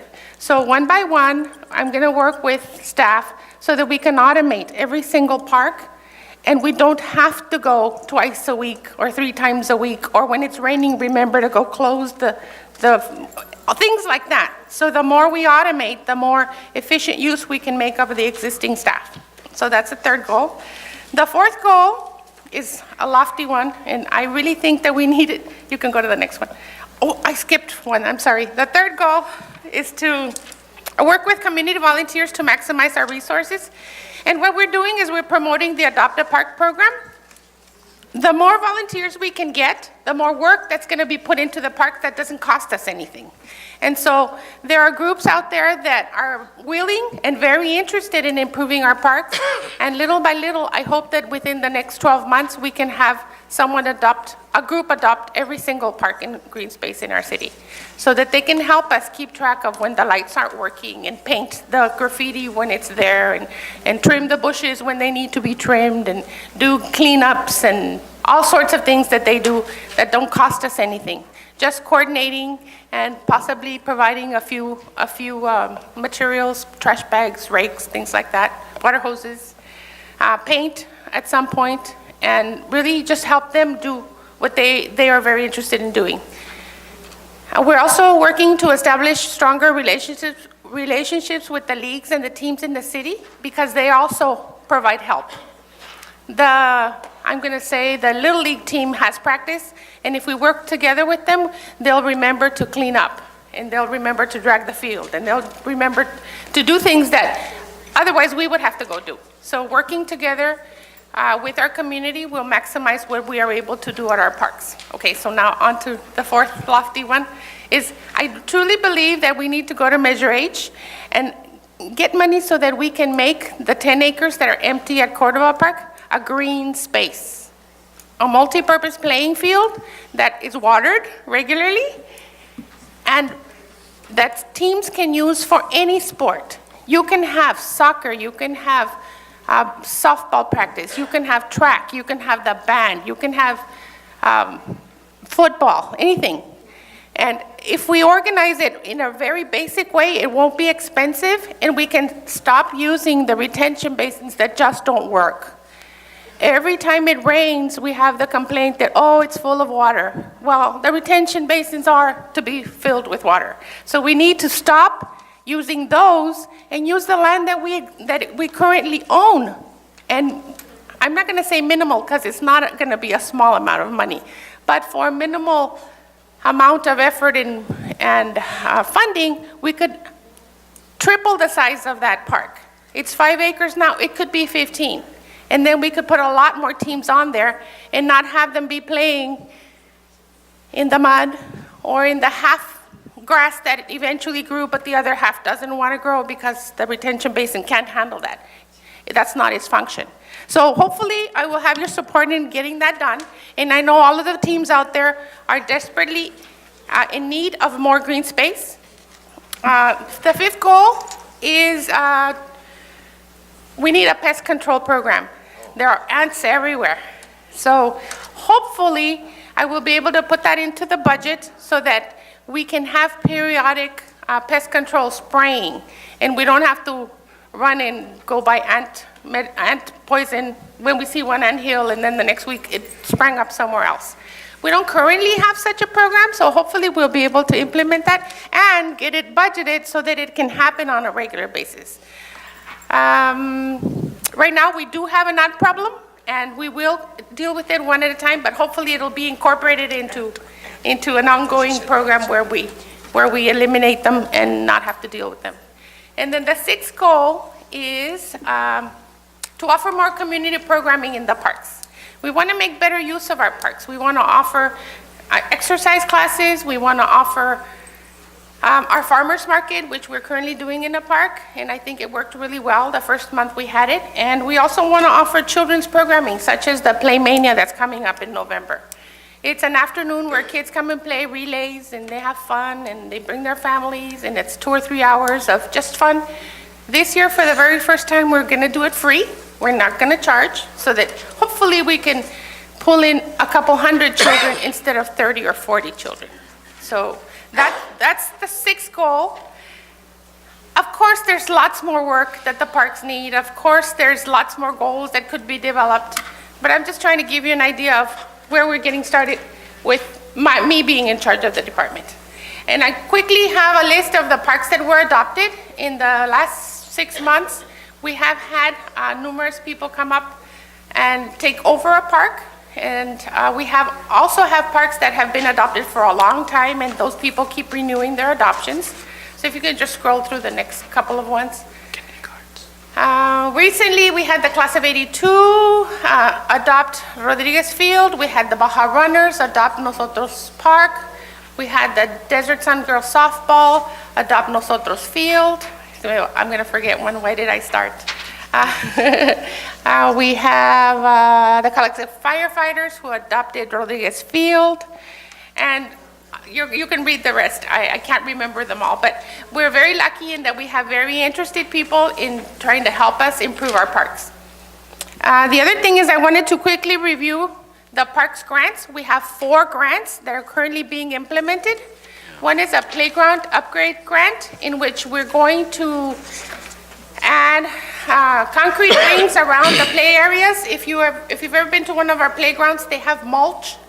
And so it kind of scatters all over the place, so we need to put a ring around, a concrete ring, so that the mulch stays within the play area, and that makes it safer for when children fall, so it cushions the fall. We're also going to add some concrete slabs. You could go to the next one. Concrete slabs to sorry, go back. I went ahead, but that's page up. We're going to add concrete slabs on some of the shade structures. A couple of parks have a shade structure, and there's dirt underneath. So when it rains, it gets muddy. So we're going to add concrete slabs under some of them. And then we're also going to install shades. If you've driven around some of our parks, some of the canopies are all torn and tattered, so we're going to be replacing some of those. And then we're adding new swing sets. So the list of swing sets is right there. I won't read it to you, but all of those parks are getting a new swing set. And then you can go to the next one. Okay. The canopies are going into these parks. Emilia Park will have 2, and I'm not going to read that for you either. But what we're trying to do is we're trying to make them look better. What we have, we're going to make it look better. We're going to make it work better. And then little by little, we'll add new ones. The concrete slabs that I mentioned, we already installed the one at Rodriguez Park. Some of you went to that appreciation program that Mr. Gutierrez had at the park. You got to see it. Kennedy Gardens Park right there, and then the community center is going to get one. And we haven't been able to do that one. You can go to the next one. The concrete ring I already explained to you. The second grant is the improvement of ball fields, and you could go to the next one. We got 9 ADA bleachers, and there's a list of where they're going. We got 4 dugout, no, don't go. We got 4 dugout benches, and we're going to do a parking overlay at Rodriguez Field. So there's a list of what's being improved with the existing money. As you can see, there's a lot that still needs to go in, and it's going to make a difference in our parks. And with, like I said, community help and departmental cooperation, we're going to get it done within the next 12 months. The next one. The third one is drinking fountains. We're going to put drinking fountains in all of these parks. The three that are underlined, Rodriguez Field, Kennedy Gardens Park, and Crummett Park, already had the drinking fountain installed. And I want to tell you that Crummett Park never had a drinking fountain, so now they do. And it'll be really nice to have functioning drinking fountains, because some of our parks have drinking fountains that are just monuments. They don't work, so we're going to get those working. Next one. And then the fourth grant is picnic tables and benches. And we have installed all of the picnic benches and all of the picnic tables and benches at all of the parks on that list. So we're moving forward, and I want to just let you know that we're going to make a difference in the parks, one park at a time. Do you have any questions? Are there any questions or comments from fellow council I wanted to ask on, you pointed out that there's going to be an overlay of the parking lot of Rodriguez Park, and that is the park that's across the street from Vincent Memorial? Yes. I was always curious, do we have joint use agreements with them? No. You don't? Just curious on that. Fellow council members? I just have a comment. I went to the Mrs. Crummett funeral today, and I spoke to one of the family members. They want to do a memorial for her mom at the Crummett Park. And I'll give you more details about it. I believe they're planting a tree and putting up a little memorial. Okay. Okay. Councilman Kim? Yeah, I'm glad to have a nice plan, and I'd like to have a copy of the PowerPoint. And the other one is, I hope this one is not standing as a nice plan. We need to have a persistence to implementing the plan in the order. In same reason, I'll request about 3 months later, probably January sometimes, and we can have another presentation in the middle of the report. So that way we can communicate with the community what we've done last couple of months. So we show them to what we're doing. And the other one is, probably it's too early to throw in the idea. One of the idea was every park, for the future, we might can put some kind of little shop only for the snack and canned drink. So they can use the little revenue for that park, they can run sustaining own budget. Good Maybe idea. you can think about it then. Thank you. Councilman Castro? Yes, I believe it's a good plan for the city of Calexico, and I've been with. I went to the with these commissioners. I believe beautification committee. I went to them, and you was there. And my question again is, the city of Calexico. The city of Calexico needs to either clean or either talk to Caltrans on the intersection on 111 and Cole Road. I believe that section, it has to be cleaned by City of Calexico, or that's, let me ask, is Nick Servin around here? Or? No, I don't He see. isn't, but my understanding is that Caltrans planted those trees and those shrubs, and now they belong to the city of Calexico, so it is our responsibility to maintain them. Unfortunately, with the rain and the storms we had major problems at the park, so we have not been able to get to that area, but it is on the list Okay, so. of things to do. So, okay, again, I want to make sure, because remember, my colleagues and the commissioners, they trying to work on that area, and I would like to hear from the administration. Oscar, is that true? That part is belong to us, or is belong to Caltrans? Normally what happens is Caltrans will put together a co-op agreement, which means that they will agree to do certain improvements if the city agrees to maintain it. I believe that's probably what's happening. We'd have to look at the agreement, but normally that's what they do. They do a co-op agreement, and we're responsible for the You maintenance. say and they're cooperation agreement? Correct, That's me? and they're responsible for putting in the improvements, and we're responsible Okay. for maintaining them. Okay, so I believe you are in the same page, Sandra. So the next issue that we need to work is to get the permission from the city in order to help us as a citizen to start working on that area, right?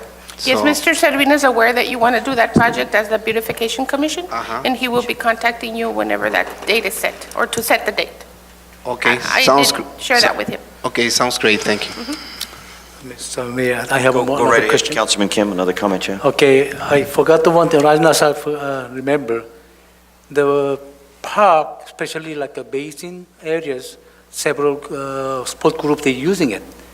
And they told me they not permit to planting the mesquite. Well, I don't know who you're talking about, but I do know that the person who was in charge of parks before told me mesquites are very messy and they're very brittle. So when we have a windstorm, they break a lot. So there is a list of trees that we would prefer people plant so that we don't have the maintenance problem that we do now with mesquites. Mesquites give a lot of shade, but they create a lot of problems. So there is a list of trees that they can choose from. Okay, because I don't see much the messy, and then I believe they have kind of like sustainable with the storms. And also any trees, leaves fall down. So I don't know. I believe that one of the trees very well and fast growing in Calexico, and they give the lots of shade. So maybe you can consider on those. Okay. Thank you. All right, thank you, Councilman Kim. Let's move on, but I'll have a comment. I'm sorry, I do have some concerns. But first, I really want to compliment you, Sandra Tyler. I don't know how you do it, and your staff. And I want to compliment the subcommittee on parks. A while back, we were constructively complaining, rightfully so, because the citizens are very upset about the parks. But as we can see, we have an excellent plan. We are improving, and I'm very happy about the direction that we're going. And I think we need to listen to Sandra Tyler, that all the departments, the council, and everyone, the volunteers, we help this come true. This is a major area of concern for our community, and I think you have an excellent plan. Now, there's some also, I've had some constituents in the community, and they're a little upset or concerned. They say, and City Manager, it's been over a year. I guess that there was a promise that we would have signs for adopted park. I know for a fact that Javier Gonzalez, who's a strong member of our community, Kennedy Gardens, he does not have his sign yet. A lot of the adopted parks don't. I really want to urge that we expedite that and get those signs in there for them. They're working hard. I think we need to return the favor for them. So please, what do you think, Sandra? Can we make that happen soon? Yes, sir. All right, very good. Comment also. Well, all the parks, all the adopted parks. We Yeah, oh, have- you want to make a comment? We have, we ordered 6 of the signs. 1 was installed and the other 5 are waiting, and then the storm happened and we haven't been able to get to it. Okay. So we expect to get to it soon. And then after that, I ordered another 6 signs, but I didn't want to just have them all sitting there. So Okay. after we install the first 5, then we'll work All on the right, next. it's excellent that you're communicating to us. We know you're working on it. The other area, and I know the Arts Commission worked very hard, and I'm a little frustrated how long it took, but I respect your hard work, and that's the mural program. So it's going to definitely come to us for approval on the council, right? Next meeting? Yes. Thank you very much on that one. And God bless Mrs. Crummett, because she had a complaint to me, and that was the street lighting. That's street lighting, and I don't know if we ever fixed that, but I have other people that say about lighting in the parks.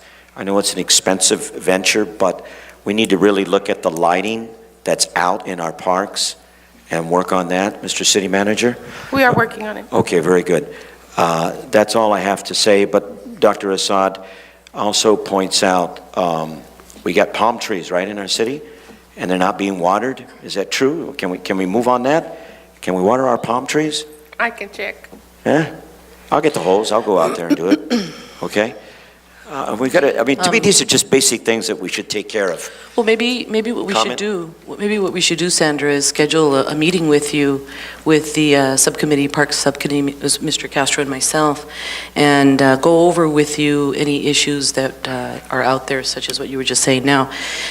Because maybe one of the highlights of that meeting may be park lighting, because I know that comes up quite often. The other comment that I wanted to make was a lot of the citizens of the city of Calexico do criticize the use of the retention basins. However, Gutierrez Park is a retention basin, and I would assume that we all agree that Gutierrez Park is one of our most popular and the most highly used parks that we have here. It's a retention basin, is that correct, Sandra? Okay, that is a retention basin, so retention basins can have life to them. Now, there is another retention basin that I have to give credit to Chuy Iñiguez and Mr. Escobar, that's here with us now, Gustavo, that have been working diligently and persistently to make the grass grow on the Risen field, which has been, I guess, used mostly for softball. And fortunately, they had, I believe it was some agricultural ranchers that had the money, had the equipment, had the staff, come out and help them, and they grazed, and I think they planted stuff to try to get that going, except that's when we had those horrible rains. But, I want to give a lot of credit to these two members and actually the whole league in being persistent and trying to make that happen in that park anyway, even though it is a retention basin. Because of the fact that we don't have that many resources anymore, community members that are doing that, I know that you're working closely with them and that we appreciate what they're trying to do, because it did happen on Gutierrez Park. That is a retention basin, and why not another one? So, thank you to whoever it is that's supporting you. I guess Mr. Servin wants to mention probably who it is that's out there supporting, but kudos to those citizens out there that are attempting to make it happen. Thank you. All right, very good. And thank you to you, Sandra, so much. I'm sorry, but we need to move forward. I'm sorry. I know you have a concern in the public. The next item was actually information update on pending street paving projects in the city, requested by myself. But it's getting late. If it's all right with everyone, I would like to put that on the next agenda. Not a problem. Yeah, he's not, Mr. Servin's not here. I'm very concerned about it. My pet peeve is the streets, and especially Cole, so I'll be looking forward, and we do appreciate the information we have here. But let's hold and put that on for Not a problem. for presentation We were next prepared time. to present, but Okay, very not a good. problem. All right, that's one down. Okay, let me go to the agenda. Okay, so we're done with all the presentations, staff presentations, really appreciate that. So now general comments by council members and city manager. Councilman Castro, would you like to begin? Do you have a general comment, sir? Well, no, not at this time. I don't have no comments. All right, very good. Thank you, Councilman Castro. Councilwoman Hurtado? I do. I always have something to say, right? I want to welcome the IVC students that are here with us today. IVC students. Say hi. IVC students. Your teachers must really, really like you guys a lot to send you here. What class is it? IVC, what students, what Government? class? Political science, great. Well, welcome, and I hope you also appreciated the information you had there from San Diego State. We had our farmers market, our first farmers market for the city of Calexico on Sunday, the 6th of October. It was a very successful event. Thank you to all that participated. Thank you to Sandra. Thank you to all the different members of the farmers market committee that made this happen. It was a smaller market, being that it was our first. The vegetables are not yet in season, so hopefully our November farmers market will be much more full of the fresh veggies that everybody's looking for. And hopefully we'll have a lot more participation, being that our first was so successful. A couple of things that have been happening in the last couple of weeks. I actually, the class of '83, which is my class, just celebrated their 30-year reunion, so it was a great event. Seeing my friends after 30 years, can't believe time has gone by so fast. This past Saturday, we had the Pretty in Pink, which October is Breast Cancer Awareness Month. As you all know, I'm a survivor, a 12-year survivor. Very proud of that. And I take October into my heart and try to make sure that we have as much awareness as we can in this community, being that this community in the Imperial County has been stricken with breast cancer, not only breast cancer, but different kinds of cancer, very severe ways. And I would assume that many of you have family members that have been touched by that. So we ensure to to put out the word about awareness. Ms. Carla Flores was our keynote speaker, and it was a beautiful event. It's meant for mothers, daughters, sisters, aunts, and it was just beautiful. And also to recognize this month, I brought everybody some pink candies as a token of my heartfelt message to everyone I was about. wondering what that was Yeah, doing that's there, what and that I is. wanted to reach for Just it. to make sure that everyone thinks All right, pink. I'm gonna take Not my only in candy. October, but the whole year. If you don't want your candy, I'll take it. I'm glad that Mr. Renison is still here. I understood that you were talking about traffic issues, Mr. Renison, and just to let you know, we did meet, the mayor and I, about issues, because we also have been driving out to the Cesar Chavez and Second Street intersections where a lot of the traffic issues already exist, being that that is where a lot of people will line up going into Mexicali. So I forgot to call you, John, and Mr. Renison, and I'm so sorry.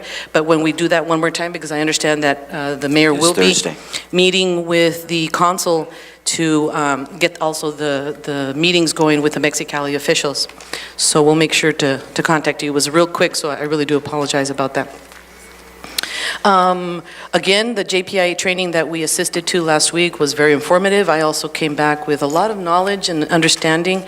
And one of the things that I thought about is that resource that JPIA is there for us to use, we haven't used it.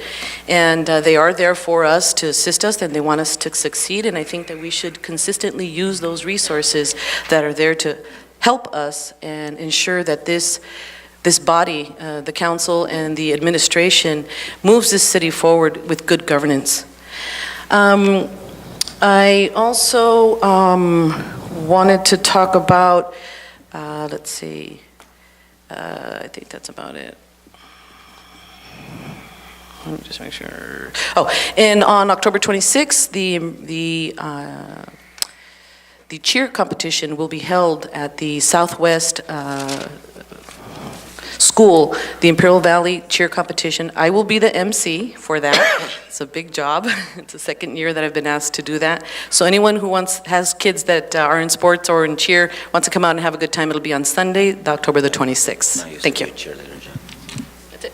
Thank you very much, Councilwoman Hurtado. Moving to my far right, Councilman Kim, any general comments? Oh, I was going to skip, but I think I need to talk a little short. And I even attended the extravaganza from the police department's doing it. I think this is the second year. And actually myself, I've been seeing what they're doing for helping the children. And so when I had the downtown at my business, I cut my price as a wholesale price so they can have more. But I'm missing those kind of activities. I don't know what they're going to do in this year. Hopefully they can help the more kids in this time. And the other one is it was very helpful for the JPIA Risk Management Convention. And I've been confirmed that always I had the issues in our meeting. I've been confirmed I was right. And the other one is, I have to say to everybody in this room, including our council member, respectable governments governing by the people who respect themselves. That's a short language, but a lot of meaningless.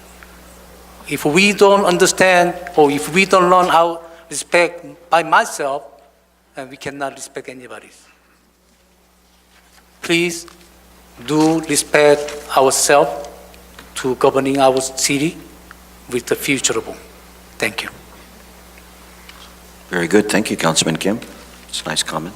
Councilman Moreno. Thank you, Mr. Hodge. Mr. Bulldog. As we're 2 hours into our meeting Wow, you without have a deep voice. approaching the consent calendar, I too would also like to say that I did go to the JPIA and I got recharged, if you will, by a guest speaker who wrote a book called The Principled Politician. And it's a book that I'm reading which deals about Governor Ralph Carr of Colorado, who was against the concentration camps for the Japanese Americans of World War II. As American citizens, their rights to due process were infringed upon. And even though at that time it was very, very unpopular, he based decisions on his principles. And I think the message to all the members of the JPIA who were at that conference enjoyed and learned about something that they didn't know about before. So I hope that my colleagues who got a free copy of that book keep it handy, maybe in the bathroom, but wherever they find a place to read it. Also, I too did attend the Calexico extravaganza, and I'd like to thank all the members involved, Sergeant Victor Legaspi, and of course our loquacious mayor who opened the show, and also members of the PD. It was the War and Peace statement, is that what you're referring to? Well, and to finish that, I want to thank the city of Calexico, who is working in tandem with Calexico High School to celebrate homecoming this week. As you know, Calexico has a homecoming parade, which starts at 3:30 on Friday afternoon on Encinas Avenue. And it's a time for all alumni to come home and root on the Bulldogs to victory against the despised Central Spartans. Thank you. Oh, sorry, Miss Lyon. Thank you very much. Let me see. Wow.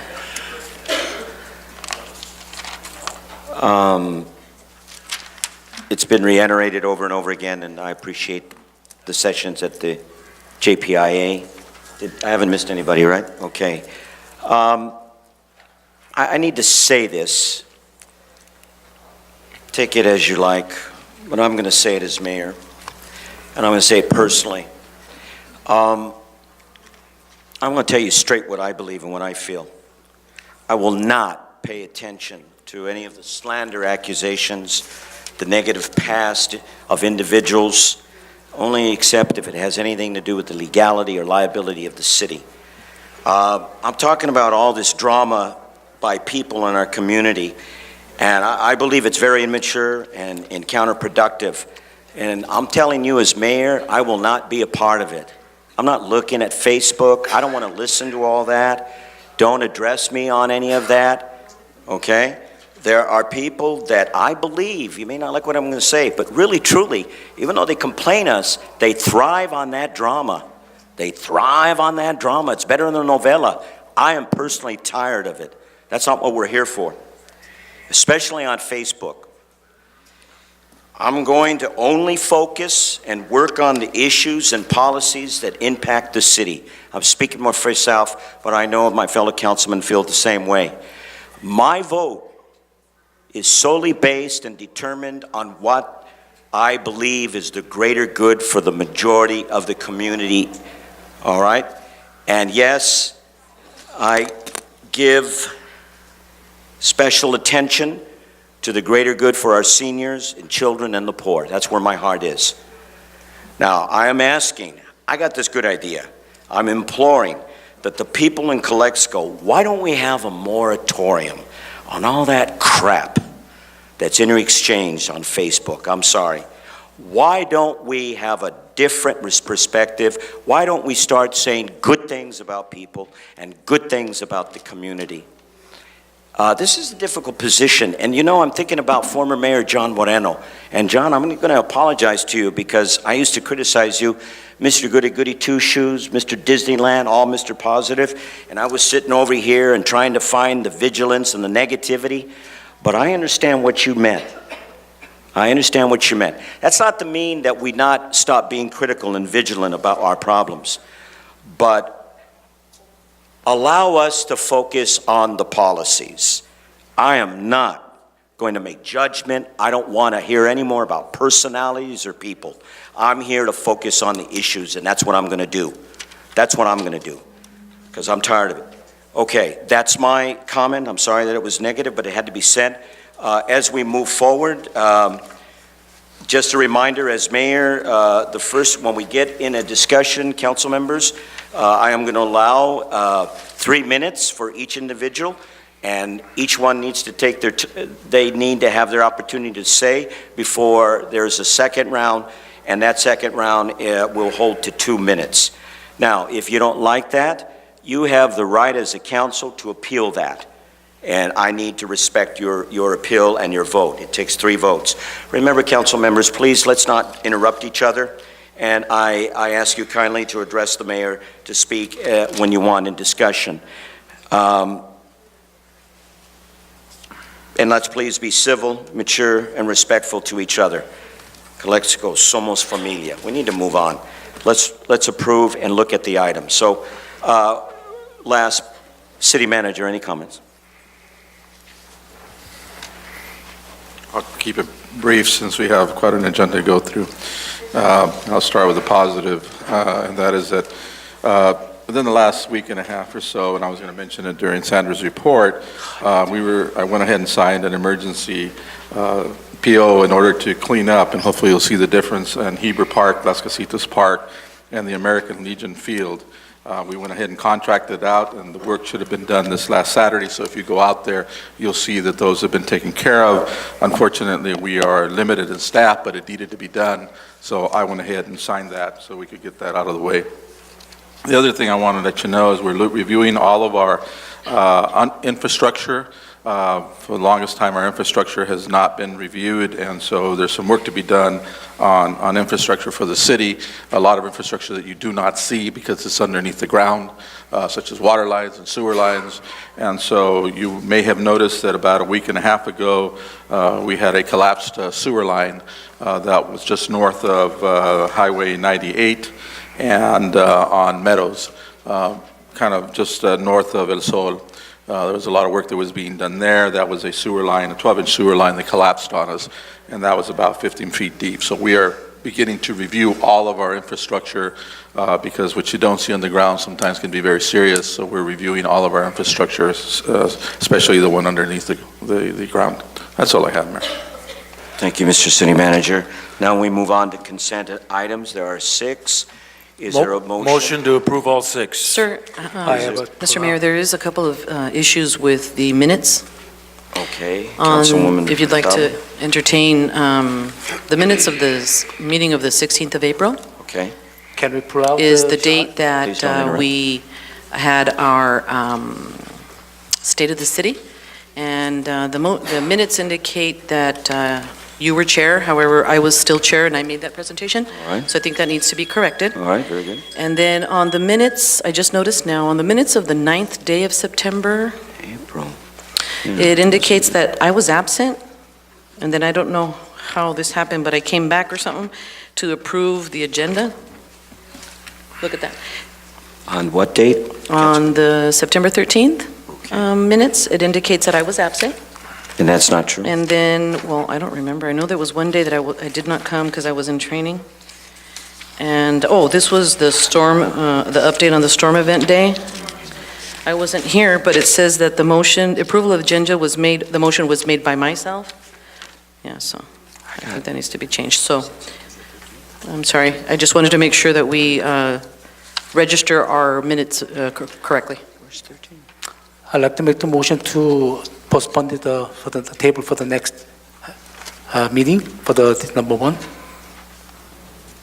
Table on the consent item, agenda number 1. Now, number 1, I think that we're going to need to put all the correction, lots of correction. I see. To table all the item for the next meeting to we can approve it. And that, You saw other issues? Did you find other ones? You want to point them out now? Okay, all right. Mine were minor. Okay.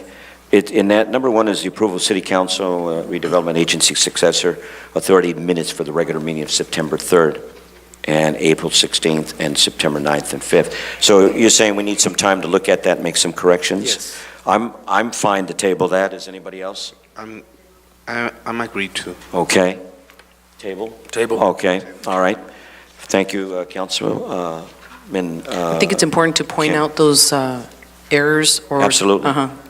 So that she's aware. Okay. Mr. Mayor, I motion to approve 2, 3, 4, 5, 6 of consent calendar. I have a pull out. Okay, Councilman Kim, you want to pull something? Yes. What are they? Uh, All of them? I'm going to pull the number 6,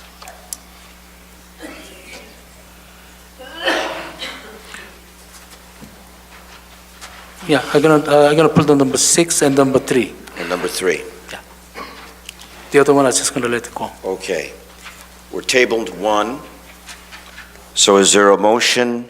Motion to approve 2, 4, 5 of consent calendar. All right. Is there a second? Second. All right. Motion made by Councilman Moreno, second by Councilman Kim. Please vote.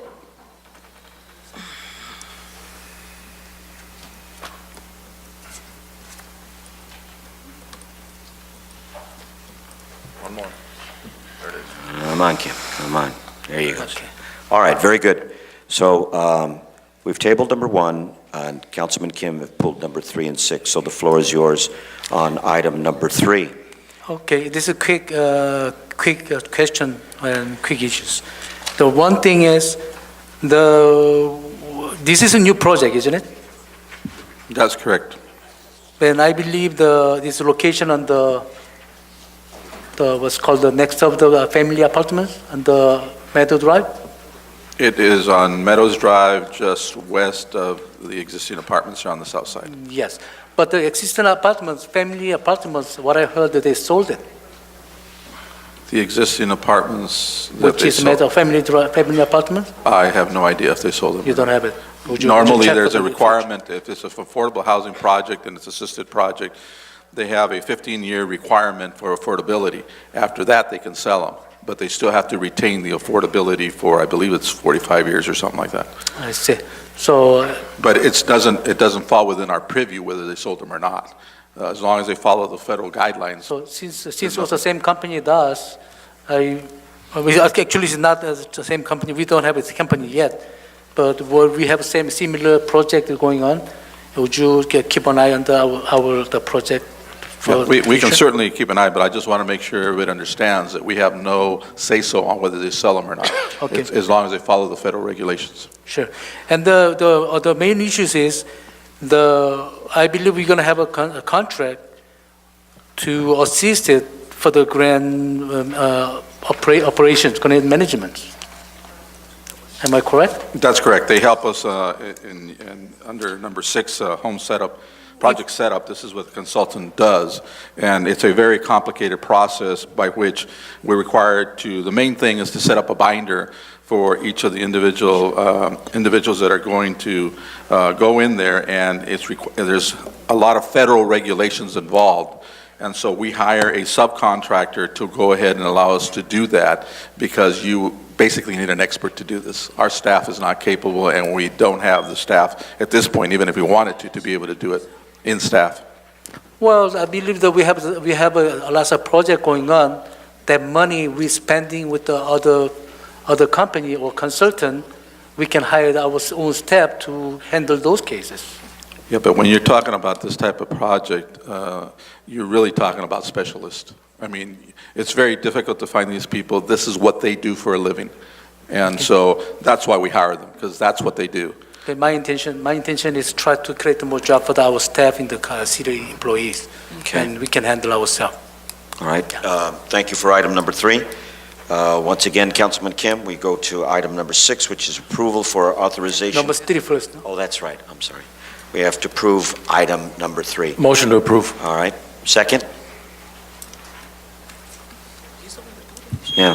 You going to second it, Councilman Kim? No. Okay. Anyone over here? I'll second for approval. Thank you, Councilwoman Hurtado. Let's please vote.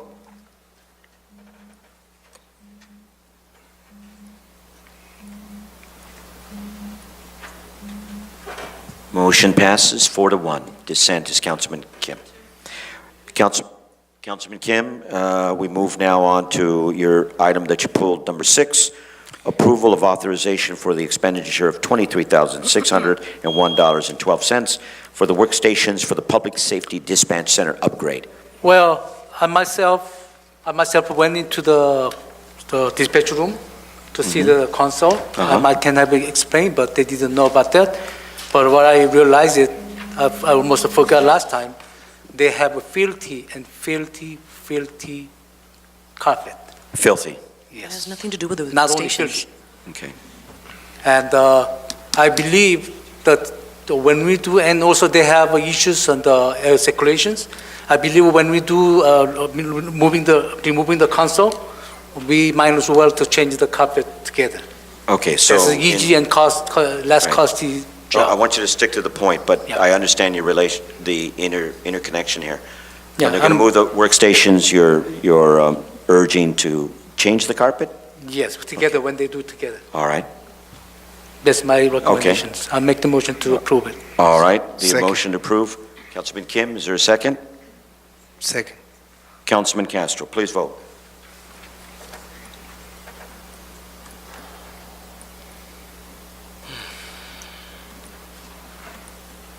Maybe we All can right. get a carpet grant. All right, as you know, we've already addressed item number 7. We're moving on to item number 8 in business items.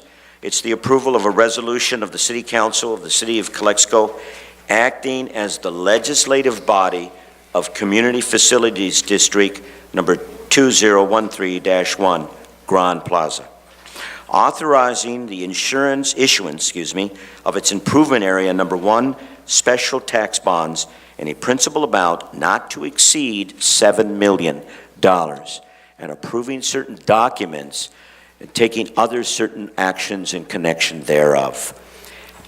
Mr. City Manager, would you like to take the lead on this, This please? is part of the whole package that has been put together to move forward the Grand Plaza project. This is just a particular portion of the financing. As you all can see, it's becoming a reality. We do have an opening for the 15th of November. It will happen. You can see the buildings out there, and we welcome you to go out there. So this is just a block of this whole project that we've had to put together. We'll give you a short rendition because we've been through this time and time again. Many And times. so I will ask Marshall Lynn with Urban Futures Inc., who is part of the team that put this project together, to give you a brief on it. Thank you very much. Mr. Marshall Lynn. Thank you, Oscar. It's indeed a pleasure to be here tonight. Yes, it's very true that Grand Plaza will open in about three to 4 weeks after 7 years of pain, pushing, and pulling. And for those that don't think that Grand Plaza is built, drive out there and take a look. It's 289,000 of brand-new space for phase number 1. Phase number 2 will be approximately 250,000 square feet, and then phase number 3, starting in probably most likely 2014, 2015, will be 500,000 square feet, moving all the way west of the project. It'll be the most major project in Imperial County. We're extremely proud of it because, number one, what it does, and we were talking about park improvements here a little while ago about need for additional funds. Measure H, of course, is a measure that's backed by sales tax. When Grand Plaza is built, it will add to that amount of money coming in. In fact, we are projecting by 2015, 2016, the city of Calexico, and will have funds not only to spend on park and recreation activities, but public improvements, a whole host of things that need to be done here, about $3 million a year extra added to the general fund. That's a sizable chunk of money and a real grand slam for this city. And as Oscar just pointed out, we're on the very throes of finally getting this project open. And one of the key elements, of course, is the financing that Corsair wants to have accomplished through the issuance of Melrose bills.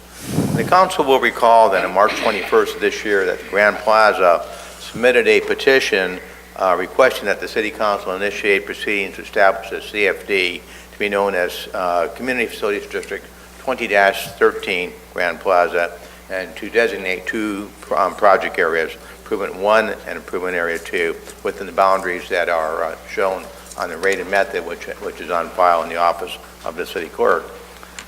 On August 20th of this year, the City Council held a public hearing of all the landowners that elected within the special district, and as such, after a 100% vote of all the landowners to assess themselves a special tax, the City Council formed the district and now adopted an ordinance forming the district and authorizing the special tax.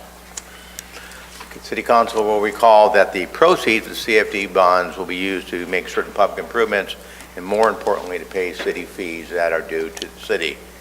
The public improvements are necessary, of course, to open up the first phase of the project, And these improvements will not only open up the first phase, but it will also give us access to phase number 2 and ultimately phase number 3, and also increased access to the Calexico International Airport. Council is also aware that a certain amount of sales tax generated from the shopping center will be used to reimburse Corsair for annual debt service on the CFD bonds. The exact formula to reimburse is spelled out in the Agreement of Covenants, which was approved by the council on July 2nd of this year. Members of the council and the public will be interested to know that under no circumstances whatsoever will the city be liable for the CFD debt. Under no circumstances whatsoever. Can you speak closer to the mic, Mr.? Debt. In the unlikely event, the highly unlikely event of a default, there will be adequate funds to pay off the bonds. In fact, and then the trustee would have the right to foreclose on the property. This is one of the better CFDs that's being done within the state of California because the lien to value ratio is approximately 7-to-1. Dominant share of CFDs done throughout the state of California have a lien to value ratio 3-to-1. This is at 7-to-1. It means it's extremely safe. So again, in the worst case analysis, in the case there was a default, that default would be cured very, very, very quickly. The council knows that forms of the bond indenture, the preliminary official statement, the continuing disclosure agreement, the bond purchase agreement are all open to the public and have been open to the public on the office of the city clerk. It'd be the recommendation of myself and Oscar and the staff that the city council adopt the resolution that's included within the packet. Should we get a successful vote on this tonight, we are contemplating selling the bonds within 2 weeks, and we'll be able to move ahead and get to the grand opening of Grand Plaza. If there's any questions, I'll be glad to answer them. Okay, hold on. Thank you, Marshal Lynn. You may stay there. Okay, now, ladies and gentlemen and council members, this issue has been rehashed, relooked, re-examined. I implore each and every one of us not to go over old stuff. Don't get deep in the old arguments. You have a right to question, but I hope it's something that is new, not the old stuff. So, Mr. Mayor? yes, sir. I move that we approve item 8. I have a question. I guess second. Okay, we have questions. Councilman Castro, do you have any questions, sir, at this time? Yes, on the page 13, it says here maturity date September 1, and then it started from 2014 to 27, the year, and I haven't seen no principal amount, no interest rate. How come there's no numbers, no how much is going to be the interest rate to pay this bond? Because we're talking since 2014 through 2027, the year. So that's mean we're talking about since 11 years we are going to pay interest. How much is going to be the interest to pay this bond? That's my question. Councilman Castro, what happens in all bond issues throughout the entire country, I don't care what city you're from, what happens is that the bond issue is set up for sale, and that's what we're doing right now, making sure all the documents are in exactly conformance of all of the requirements of the SEC. Those documents then are put out on what's called a wire, and we have a head underwriter up in San Francisco who would actually handle the sale of the bonds for us. Those rates then, the final interest rates, are determined after various buyers and various underwriting firms come in and work with us to establish the price of the bonds. We don't know what the exact figures will be on the bonds. We have a good estimate. What's happened in the last couple of weeks, bond rates have come down. That's after going up about 45 to 60 days ago. My original thoughts when we first started this process, the bond rates in the long bonds, the 30-year bonds, would be about 650. They're probably going to be about 570, 575, so it's going to be much, much, much better rates. But the rates are not established on the day of the pricing. What happens on the day of the pricing, the financial advisor, which is ourselves, gives an opinion to the city that these rates are competitive rates giving the type of credit. We sign a certificate saying that. We've been doing this for 35 years. But you mentioned that there is an estimate on this, right? What's the estimate on this case? Pardon me? You mentioned that there is an estimate on this issue. The interest So rate. what is the estimate until today on this? We are estimating right now today, and a lot Today, of things yes. can change within the next 2 weeks, that the long bond, 30-year bond, probably go off right around 575, 580. What happens when you structure a bond issue, and I think your question is this, you asked about a bond issue in 2014, 2015, and so on. The shorter the term on the bond, the lower the interest rate. Same way, if you go into a bank to get a CD, you want to keep a CD for, 6 months? The interest rates can be very low. You get a CD for 30 years, interest rates can be a little bit higher. Bond issues are structured the same way. With the term bonds at the end of the bond issue, which is really the dominant share of the amount of dollars that are being financed, will be at the highest rates. Then you come to a calculation, it's a very, very, very difficult calculation. It takes a computer to do it. You have the net interest cost and the true interest cost. We look at the net interest cost, and then we compare that. We do an analysis and say, is this really, truly a market rate estimate? And then the city has an option to go ahead and sign. Okay, we're certainly past the 3 minutes. Councilman Castro, was that the question? The last question, yes. Can you please wrap it up, make it quick? On every business, every development has to pay in upfront the impact fees. My question is, how much this project, how much is the impact fees for this project? I want to hear, are they already pay for that, or how much is going to be? I want to hear that. Councilman Kim, it's really not pertinent to the item, sir. Mr. Castro, at this time, I do not have the exact breakdown of what each dollar of the bond issue will be paying for. The item before the council tonight is approval for the city council to authorize us to go out and to raise these funds. There are a certain amount of bills outstanding. I don't know the exact dollar amount. We can find it out very, very easy for you. What amount is outstanding as far as impact fees and so on, other fees that are owed to the city. Don't forget that the covenant agreement calls for a maximum bond issue of $7 million. That's going to net somewhere around 6.1, 6.2 net dollars to the city. Any other fees that are not covered by this amount, if they are due, will have to be covered by Corsair outside of the bond issue. Our maximum contribution is $7 million. Okay. Thank you very much. We Well, need to move. I didn't get the answer. You didn't get the answer? No. Because he just told you that He he just, doesn't know the amounts. he doesn't know. Okay, Mr. City Manager, do you know how much are I know we're off the topic. impact fees on this project? It's not a topic. Point of order, Mr. Mayor, this is not at the It is topic. appropriate in this because I believe there was some consideration of paying development impact fees with these CFD funds. Yeah. If that's still part of the consideration, then it's an appropriate It's question. appropriate to address this, is that what you're It's part of saying? the consideration. We'd have to look and see what that amount is. I don't have it right off. But the impact fees are going to be paid through the CFD. We will get a check from the CFD. Through the CFD. That is correct.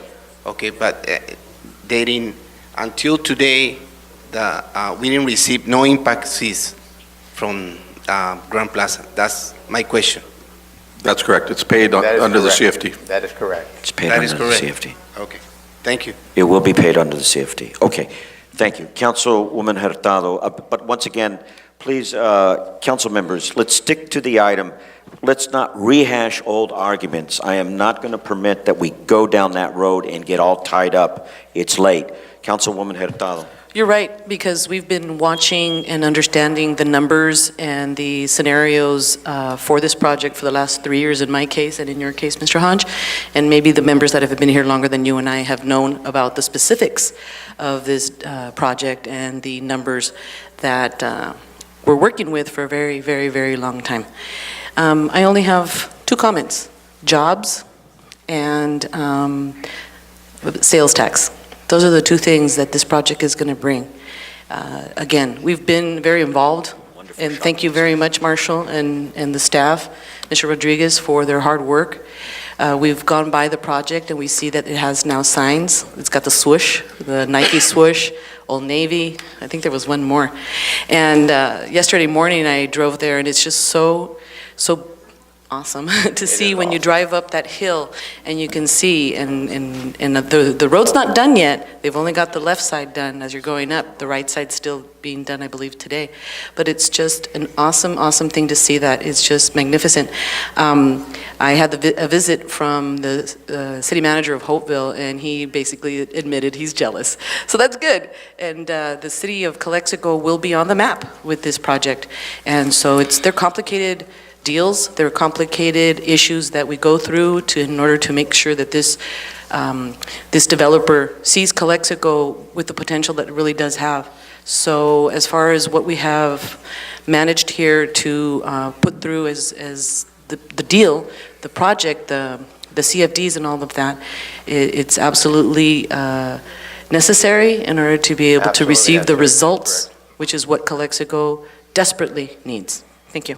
Thank you, Councilwoman Hurtado. Once again, we're holding each other to 3 minutes. Let's not rehash old arguments. Councilmember Moreno. Let's vote on this and let's get it going. Thank you. Okay. All right. Councilman Kim, 3 minutes, please. Don't go down the old road. Tell us something new that you're concerned about. If I have the 3 minutes, I'm going to stick with 3 minutes. So I believe the impact fee, like about $2.9 million was last year. There was, I think, November agenda that was posted, about $2.9 million. We've been not collecting yet. And me and Mr. Castro going to the Debt Management Academy at Oakland. I believe 3 full days academy for all the debt and especially bond issues, so we can serve the community better. That's better. That's good. And the other one is the other issues Mr. Castro was asking. Then I said, is there any chance we can pay the full in case of they're doing like what you're saying, they're doing very well. We get a lot of money, more than the taxes. If we any chance we can pay it in full before the maturity date, years, which is like, let's say about next 5 or 10 years later, probably we got enough money to pay all the principal. Can we pay without any rest of the interest of paying? I'm sorry, I'm not quite sure that I... Let's say we have to pay 27 years. Was 30. We have to pay in 27 years in terms on the payments. Am I correct? That you have to pay it? Yes. No, I mean from the CFT bond. Yes. Let me explain that. This structure has been somewhat innovative.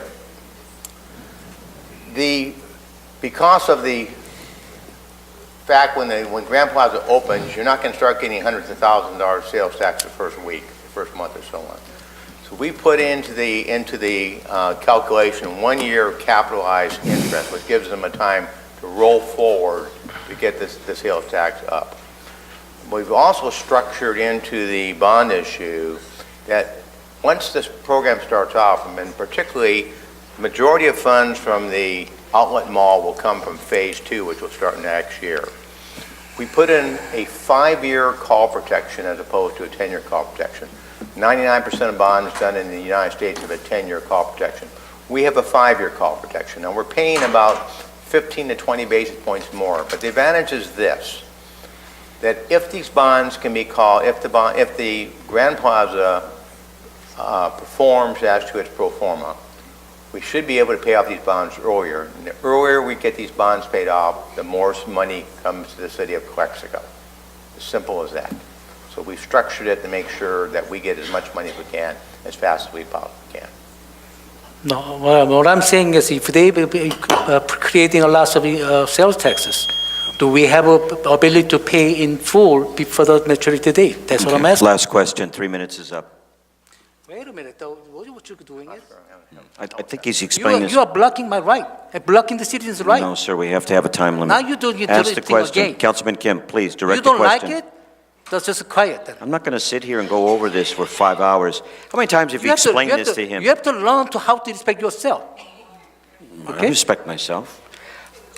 Councilman Kim, ask the last question. You have to learn how you respect Councilman yourself. Kim, ask the last question. I got a lot. Don't worry. No, we're not going to allow it. One more question, that's it. Ask it. You're not the dictator. You're not the king. I am the mayor, I'm asking you. Ask the last question, Councilman Kim. I don't get the answer. I didn't get the answer. He's standing there. I didn't get the answer yet. All right then. And he's killing all the time. Marshall Lynn, give him the answer. Let's move forward. Councilman Kim, if you can please ask that question again.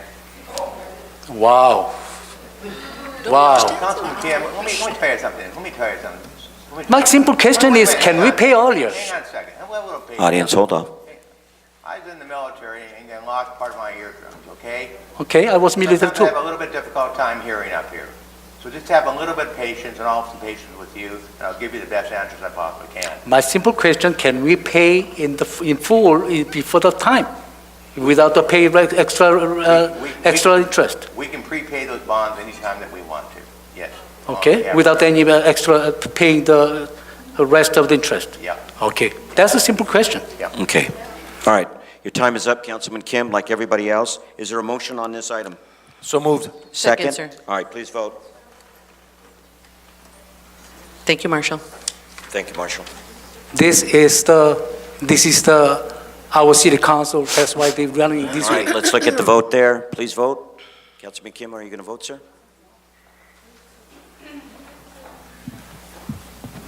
My vote no, because Just gift vote, of sir. the- Mr. for the- Kim, for the just minute- vote. Just vote, sir. For the minute, gift of the vote, Mr. public Kim, funds. quit Kim, you're going to grandstanding. vote. I got to go pee. Yeah, we don't need a grandstand.